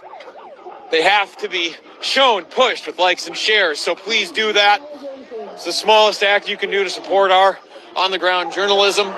Next thing you can do is get subscribed to us here at Status Coup News, and to our partners at Midas Touch, because we've been on the ground in city after city for months and months now. We've been on the ground here in Minneapolis for weeks, since early December. We've been on the ground before that in Charlotte. We've been on the ground before that for 2 months in Chicago. We were on the ground before that in LA. We were on the ground before that in DC. We were on the ground in New York for all of the immigration enforcement actions in all those cities, as well as robust reporting that we offered around Alligator Alcatraz when that concentration camp was built in America. And now we're here and we're continuing to report on the ground here in the Twin Cities as people are standing up and trying to demand that the Trump administration leave their communities. So getting subscribed is one of the most important things that you can do. We appreciate that. Jolly, yeah.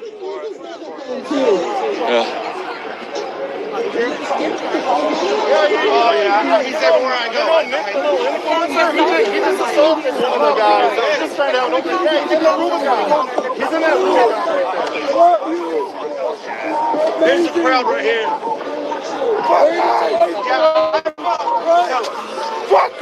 Fuck! Jolly, JT Seattle Scoop. Oh, what's up, brother? Yeah, it's good to see you. Oh, good to see you, baby. See you, brother. I forgot mine. I gotta get fucked up. Oh, you got one? I got one. Yeah. In Virginia currently. The ice? No. Suck my dick in the ice. Can you give us 5 minutes, Jolly? Yeah, of course. Yeah. Oh, wait. What's up, brother? What's up, man? Here to raise hell with y'all. Shit. Oh, yeah, man. What up? What's up, brother? Make a hole. Oh, they're trying to get in here to the... Go that way. Yeah, we're over here with Jolly. I know.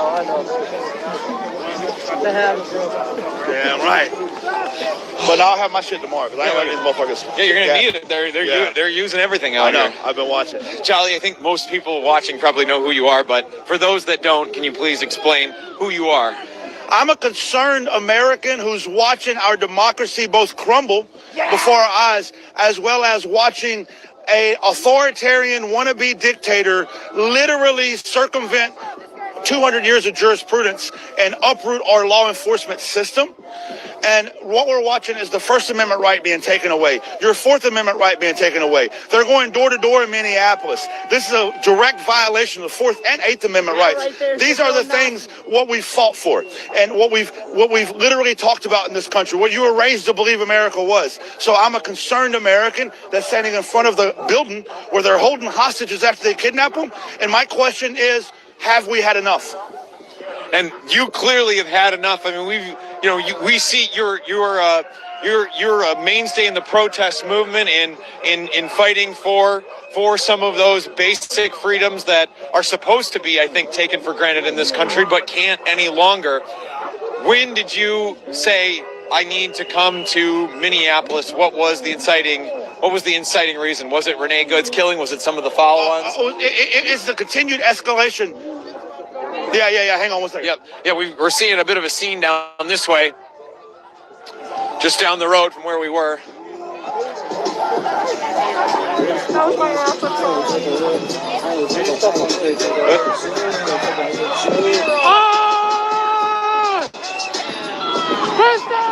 We're seeing a vehicle, presumably a federal vehicle that had driven past the crowd here and abruptly stopped. And abruptly stopped and now backed up and turned into the Whipple Building's parking lot. I don't see shit. I didn't see nothing. My bad. Let's go. That's all right, Jolly. You see his mirror was broke off? All right. These talking about these rights that are supposed to be taken for granted in this country, but cannot any longer. What was the inciting reason that made you want to come and be a part of these demonstrations here in the Twin Cities? I'll be honest with you. I had a plane ticket to LA already. I was supposed to be in LA on the 13th. When I watched the cold-blooded murder of a civilian, of a legal observer, of an American citizen by an agency that is acting outside of their own jurisdiction, outside of what they're legally allowed to do. When I watched that murder and then the subsequent immediate lying of this government, the cover-up from this government, and then the escalations out here in Minneapolis, when I see injustice anywhere, I understand the words of Dr. King. That's a threat to justice everywhere. I may not be a Minnesotan, but I will stand in solidarity with Minnesota. I may not live in Minneapolis, but what happens in Minneapolis may as well happen in my front yard. And every American, every person in this country needs to understand that this might seem really far away. I woke up this morning in Washington, D.C. I'm here now. It's not that far away. What happens here is happening in your front yard. And are you going to let it continue? What do you think needs to happen for all of this pain and suffering that's been meted out by the Trump administration and its deportation agenda so far? What needs to happen for this country to be made whole, for it to start to feel a sense of justice and healing and reckoning with so many of these disgusting, horrifying events that have happened not just here in Minneapolis, but in cities across this country? It's necessary to a free state that the rights of the people to keep and bear arms shall not be infringed. Not be infringed. Thank you very much, Charlie. I appreciate the time. You see that passion. See that passion on display here in this crowd, and the protesters who are showing up now from states away. We've interviewed people from Iowa, from Wisconsin, neighboring states, and now Washington, D.C. People are coming out here. Seeing some of these protesters who are out kneeling on the ground, laying on the ground.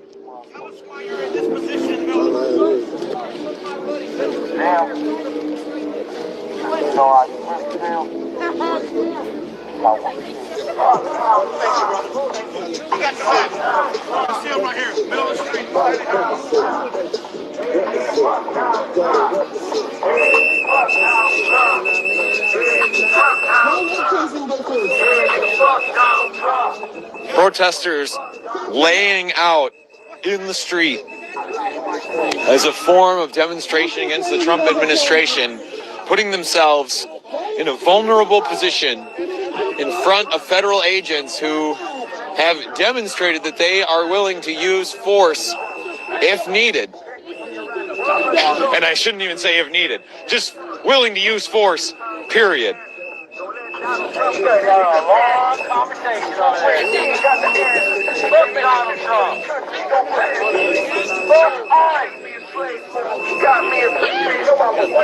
Interview one of these guys here on the ground?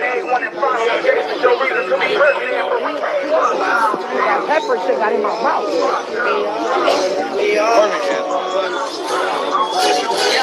Pardon me, man. Would you mind if I interviewed you about the demonstration? Yes, sir. Yeah. Oh, okay. This is my cameraman, John. My name's JT. Angel, What's your... Angel Castillo. Angel. Yes, sir. Can you spell that really quick for me? ANGELCASTILLO. I got two last names. Thank you. You just laid down in the street. Yes, sir. What's the symbolism there? What are you trying to say? What's the message you're trying to send? You can check out my Facebook, Angel Castillo. You will see a video of my best friend, Lalo Rios, getting taken away for recording. Got taken away, tied up like a hog.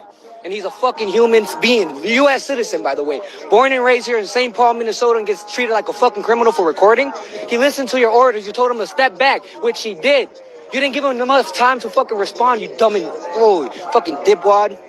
Taken away by federal agents? Yes, sir. Disappeared. We don't know where he is. We don't know where he is. We contacted here. They said he's not here. We're trying to contact the county.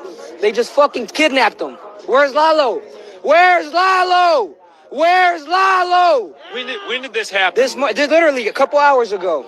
2-3 hours ago. If you go on Angel Castillo on my Facebook, you will see all my lives. A couple hours ago, an American citizen disappeared into the Trump administration's opaque immigration prison system, these black sites that exist in public view here at the Whipple Federal Building in Broadview, Illinois, outside Chicago, and in cities across this country right now, where American citizens are being detained for the simple act of recording. What happened in the lead up?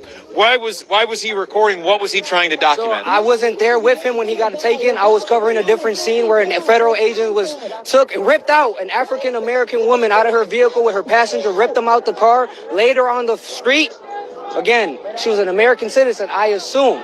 This hasn't been verified, I assume. But Lalo Rios was driving down the street, happened to stop by Speedway, and recorded an accident that was happening there. They're arresting a different individual, had Texas plates. They broke his window. They dragged that man out of the vehicle, arrested him. I've seen a video, a couple clips. I haven't had time to be on my phone to kind of review all the footage. But again, a lot of bystanders, a lot of community members came out, stepped up, and showed what really happened. Well, what's the importance of you and your friend documenting the atrocities that the Trump administration is carrying out here in the Twin Cities? Why do you feel that you need to be doing that in this moment? Fake news. Fake news. Fake news is out here. fake news. So you're saying, hey, we've gotta show people what's happening here on the ground, what's actually happening to people. Not no propaganda. Not no propaganda. I was born and raised here, St. Paul, Minnesota. I went to Trowbridge Heights Elementary, Community Peace Academy. They taught me everything. North St. Paul. I was in the Explorer program. I joined JROTC. Again, I got in a heartbeat. I'll fight for this country. Not this fight. Does the detention of your friend, the force that's being meted out on these protesters here, does it in any way dampen your resolve to continue the advocacy, the work, the documentation that you're doing? They turned me up. Y'all are now showing me you guys are criminals. Again, nothing I've seen. I've engaged in a lot of dialogue with a lot of these agents, very respectful, most of them, but a lot of racism. A lot of racism in here. A lot of racism here on display. When you're saying that, are you talking about just blatant profiling based on the color of the skin and the people that are being detained, etc.? Another great example is my another Facebook Live video where I'm patrolling my neighborhood and I just happened to come across these individuals and they were not using a translator. The lady did not speak a lick of English, but is a U.S. citizen. They didn't bring a translator out. They were still looking through her documentation when they were supposedly there for a target individual. But again, they're checking anyone else that is around that area.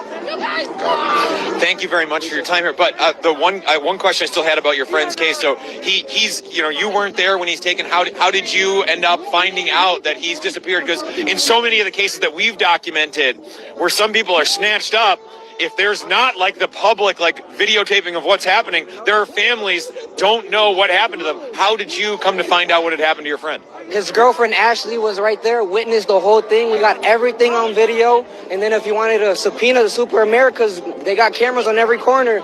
You will see what they did wrong. If you could talk to an ICE agent right now and deliver a message to them, what would you want to say? Nothing, honestly. Nothing. Because there's nothing to say to them. They knew what they signed up for when they signed that paper. Fair enough. Instead of spending billions of dollars, on ICE agents, on the immigration enforcement efforts here and across this country right now, outfitting ICE more robustly than many countries' militaries, how could that money be spent to benefit either your life, your friends' lives, your family's lives? What are problems that you and people you know are facing that could be addressed by this federal government if it just showed a willingness to allocate resources in a truly beneficial way to people you know? I would like you to pan this way and see what community is like. We need more community events. We need more ways to get off our phone. Because again, they're pushing everything to be online. They're bringing a lot of this artificial intelligence. We need to be shoulder and shoulder, engaging in conversation. I hope to see some of you at the bars. I hope to see some of you at the state fairs, run into people. We don't have to agree. That's fine. We don't have to agree. But again, being respectful. That's it. Angel, thank you so much. I appreciate the time. I appreciate the time. John, can you take this for just a second? What? Take that for just a second.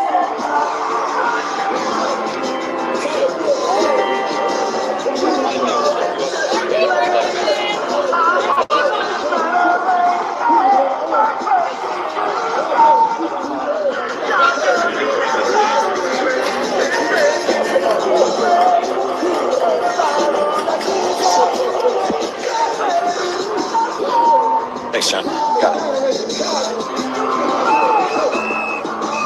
American citizens being detained, being disappeared.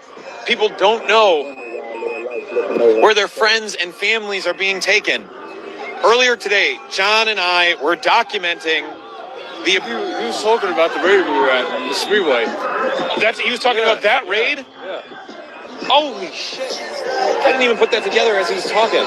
Earlier today in St. Paul, sorry, John is just connecting dots for me here because I'm so focused on the next question I'm going to ask. I'm not always processing in the moment every single, the meaning of what somebody is saying. And John is pointing out to me that earlier today, we were at a Speedway gas station in St. Paul where immigration agents with Border Patrol went to a Speedway, and when they stopped there, they made an arrest. They broke a window on a car. They dragged a person out.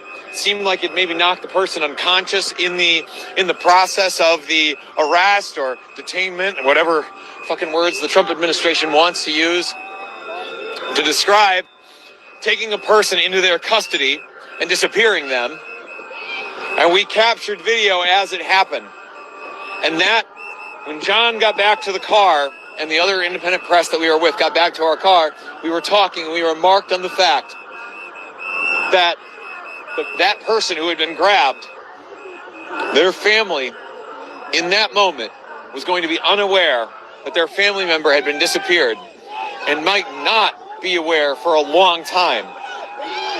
In documenting so many abductions now here in Minneapolis, but especially in Chicago, what we saw in Chicago were so many families that did not know what happened to their loved ones when they were disappeared off the streets, because that family member may have just gone out to get gas, may have just gone out to do their laundry, may have just run to the store and happened to be standing in the wrong place at the wrong time when an immigration agent happened by and wanted to stop that person, demanding paperwork, and if they can't give it or won't give it, taking them into federal custody and disappearing them. And it won't be until hours later, after that family has tried calling, trying to contact their loved one, that family would walk up to the ICE facility just outside Chicago, walk up asking for answers because they just wanted some closure. They wanted to know that their loved one was still alive, still okay, because they had not heard.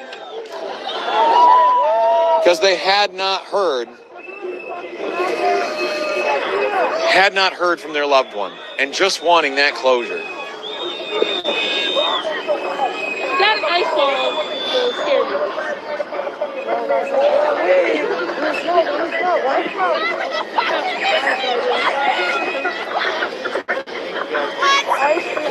Absolutely, yeah.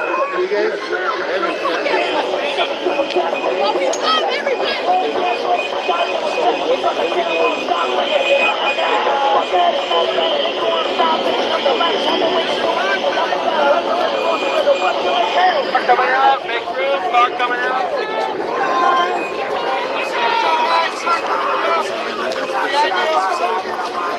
They'll usually fly him out there and then handle processing.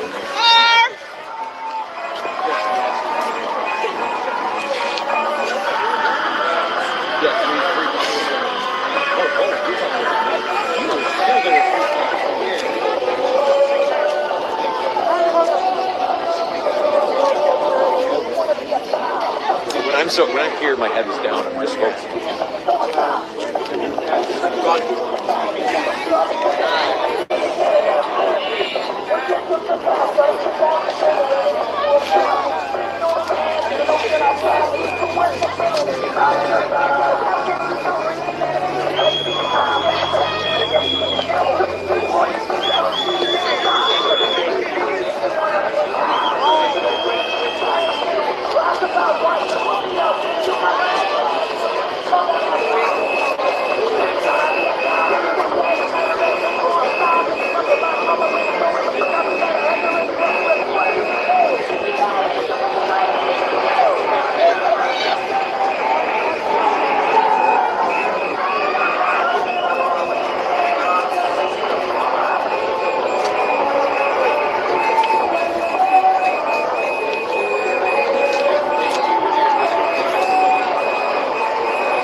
Noting that the protesters now have started to pick up, bits of snow, ice from the curbs here to throw at the vehicles, the federal vehicles, as they leave the Whitwell Federal Building. And I was just talking to somebody off camera here for just a moment. Somebody who had come to join the protest here and just had a process question for me about what happens. And I think it's a good a good question to answer here on the stream as well. What happens to people once they're disappeared off the streets here in the Twin Cities? What becomes of them? And John and I have been reporting on the ground now for several weeks, where we are able to answer that question partially. It seems that people who are taken here, are disappeared, are taken and held here at the Whipple Federal Building, and then with increasing frequency are being shipped out on deportation flights from the Minneapolis airport, which is quite close to where this building is.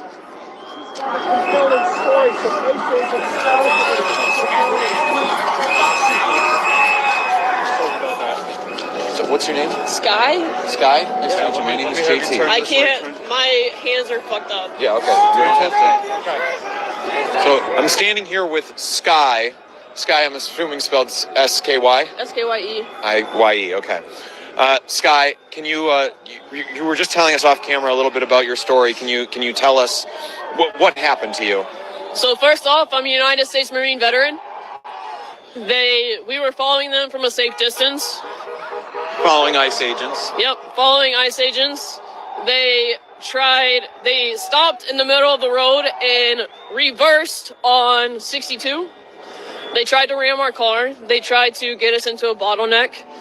Once I saw a police officer from Mendota Heights, I tried to wave them down, and they funneled us straight into ICE's hands. Once in ICE's hands, they broke my window. They yanked me out by my neck. They threw me to the ground. They stomped on me. They pushed my face into the ground. They put the cuffs on as tight as possible, to the point where it took 6 agents to try to get them off. What let you talk about the local law enforcement working with the federal government to kind of funnel you in? What was the lead up when they get out of their vehicles, presumably, or were they didn't get out. They drove their vehicle towards mine until ICE surrounded mine. Okay, so they surround yours, and then they come up, they break. And then the cops went into a parking lot. They pulled off to the side, and they watched the DHS and Homeland Security and whoever else it was assault me. And they listened to me scream for help. What I'm trying to get to is, did they say anything to you before they broke the window, or was it immediate? No, it was immediate. They said, get out of the fucking car or we're taking you.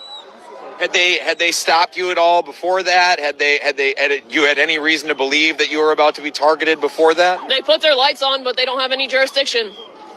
As women, we're told to go to a well-lit area where we can make sure that we're safe and we're not going to be attacked by armed thugs. So we were trying to comply with what we've been taught our entire lives as women. I'm getting the sense of emotion off of you right now. Can you walk me through what are you feeling in this moment? This is not the country that I gave my life for. I took an oath, and it's the oath that they're spitting on and stomping on. And this isn't Germany. They're Nazis. They're Gestapo. They think that they're above the law. They don't care. What was your intention when you're out there following them? Are you out there to document what they're doing, to warn your friends and neighbors? Is that that ICE is in your neighborhood? Is that what you were out there to do? They shot my neighbor in the face this week. That's what I'm out there to prevent. So you're directly inspired by what happened? Keith Porter, Renee Good, all of the above. Okay, so they break the window, they haul you out, they're stomping on you, they're beating you. As they're doing this, are they saying anything? Yeah, they were calling me a bunch of derogatory names, calling me it. They tried to break my ankle. When he turned my ankle all the way around, I screamed, and he said, yeah, I bet you fucking like that, don't you? Was there anyone else around you to witness what happened to you? There was a maroon sedan that turned right onto the street that I was being assaulted on, and they had their phones out. They shoved my face into the ground after that so hard I couldn't even breathe. Do you get the sense that the agents, as they're doing this, They're enjoying it. Yeah, they're enjoying it. They're enjoying it. They are 100% absolutely enjoying it. Sky, I'm going to have us move off to the side just because a car is coming through here. Oh, this is Daria, I think. This is our ride. Oh, your ride. Yeah. Your ride is here. Well, I don't know. I imagine that you're gonna. No, it's not. No, okay. Not your ride. All right. Same car, different person. Got it. So Sky. Jolly Ginger! Hey, come here. So they're enjoying what's happening to you. Do you get the sense that they would have been at all cowed if there would have been more Absolutely witnesses? Not. They literally said in there, they said, have you not learned? This is why we killed that lesbian bitch. Do you think they feel sorry about that at all? Using that sort of language? This is the kind of violence that we have seen in so many different instances where it was so predictable what was going to happen in these cities as the Trump administration ratcheted up the fucking pressure, ratcheted up the pressure, put more pressure on these communities, recruited more of these agents with lax standards and going.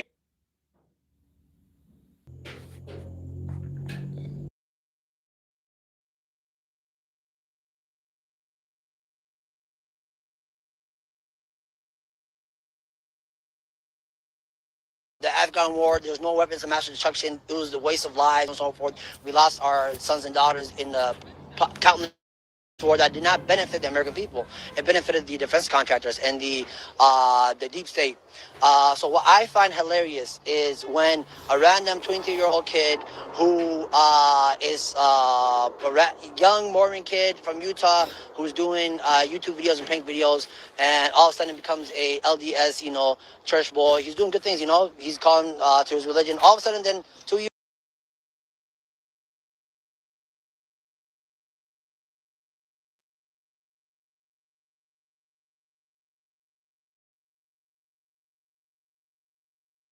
And so on and so forth. And next major thing he's doing is he comes to Minnesota and he, for the first time ever, uncovers the fraud happening in the Somali community when people who did commit fraud were being punished and,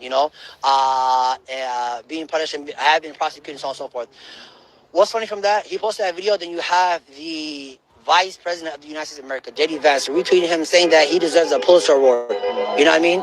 Doesn't graduate, doesn't have any degree, but he's pushing that. You see Elon Musk retweeting that. You see the FBI Director, Kash Patel, retweeting it. Then it's clear. Yeah, it's clear what they want. And what I find funny is that the study they used to say Somalis are 89% on welfare were all lies, right? And when was that study written? December 10, 2025. And again, it was produced by who? The CIS. The same CIS that Stephen Miller was using in the first term of Trump in 2017 to pass laws. And they didn't want to use the laws, their studies to push legislation at that time because it was too radical. Even for the right-wingers, it was too radical for them. So when you see the clear propaganda, the clear lies, we saw a woman that was trying to escape, that was scared for her life, being shot and executed 3 times, right? And then they say that he was being run over.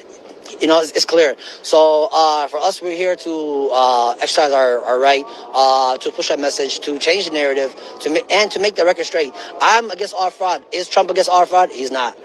Is J.D. Vance and these right-wingers against all fraud? No, they're not. So in short, all I'm saying is that these people and what they stand for is just for themselves to line their pocket. When you have people like, and I'll end here, when you have people like, DeSantis in Florida, who's flying out to write anti-Semitism laws in Israel, in Tel Aviv, and passing. And right now, you can burn the American flag, and you can insult the government, in the government. You can criticize them, but if you do that in Florida, you do that against another foreign country like Israel, you get punished, right? So, are they really America first? I don't think so. Go ahead.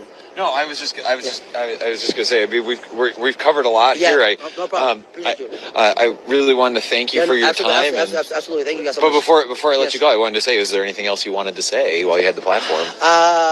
I mean, all this didn't come out, all the fraud that they're committing, defrauding, so on and so forth. So I just urge the American people to read, to look at the different news sources and so on and so forth. This is not like a us against you type thing. They want to divide us. They're the one, we're supposed to be one nation under God, indivisible. And what they're doing is dividing. They're causing division. They're the ones that are pushing the hate speech and so on and so forth. And they're a gang. Essentially, they're a gang that have their own codes, they have their own laws, and if you're either with them or against them, like Bush back in the day, you're either with us or you're against us, and that's how they're treating it. So yeah, that's all I have to say. Thank you so much. Thank you so much, man. I appreciate it. Thank you guys for your work. Thank you.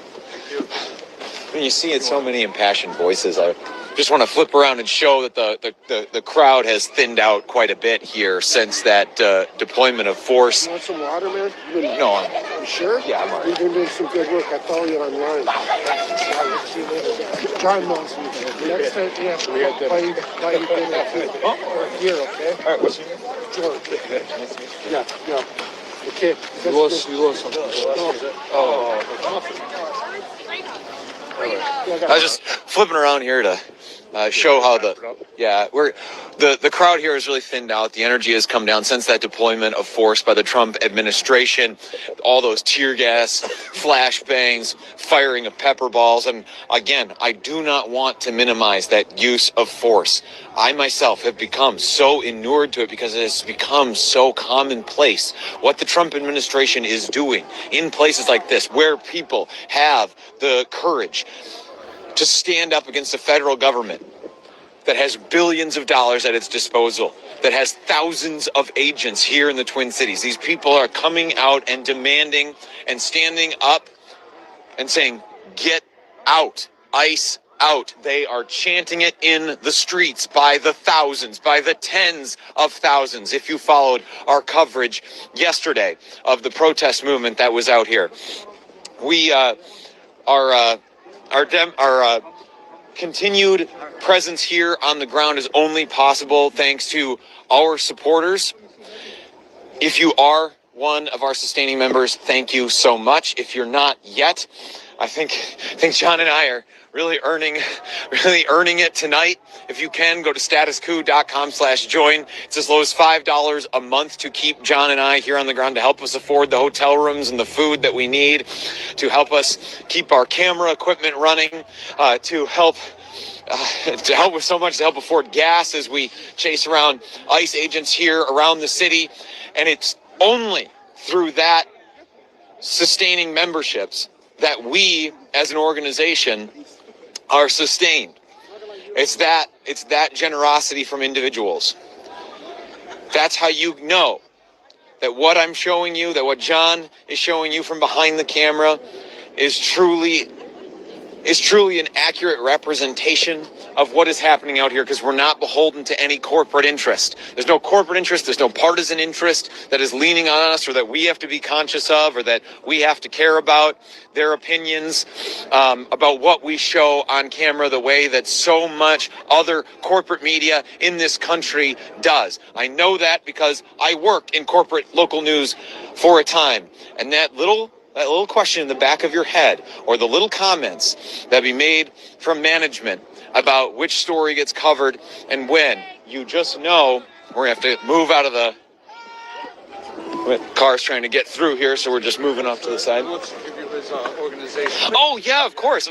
Yeah, absolutely. Please tell us who you're with. So we are just starting the Audible project. The main point is that we want... The what project? Audible. AUDIBLE project. So I'll make sure... I appreciate, first of all, thank you guys for your services. I appreciate you guys being independent, being non-biased, and at least trying to get out the real news, you know what I mean? You guys are not backed by corporate funding, so I'm going to make sure once I get home and my fingers are a little bit warmer to support you guys, for your guys' work and so on and so forth.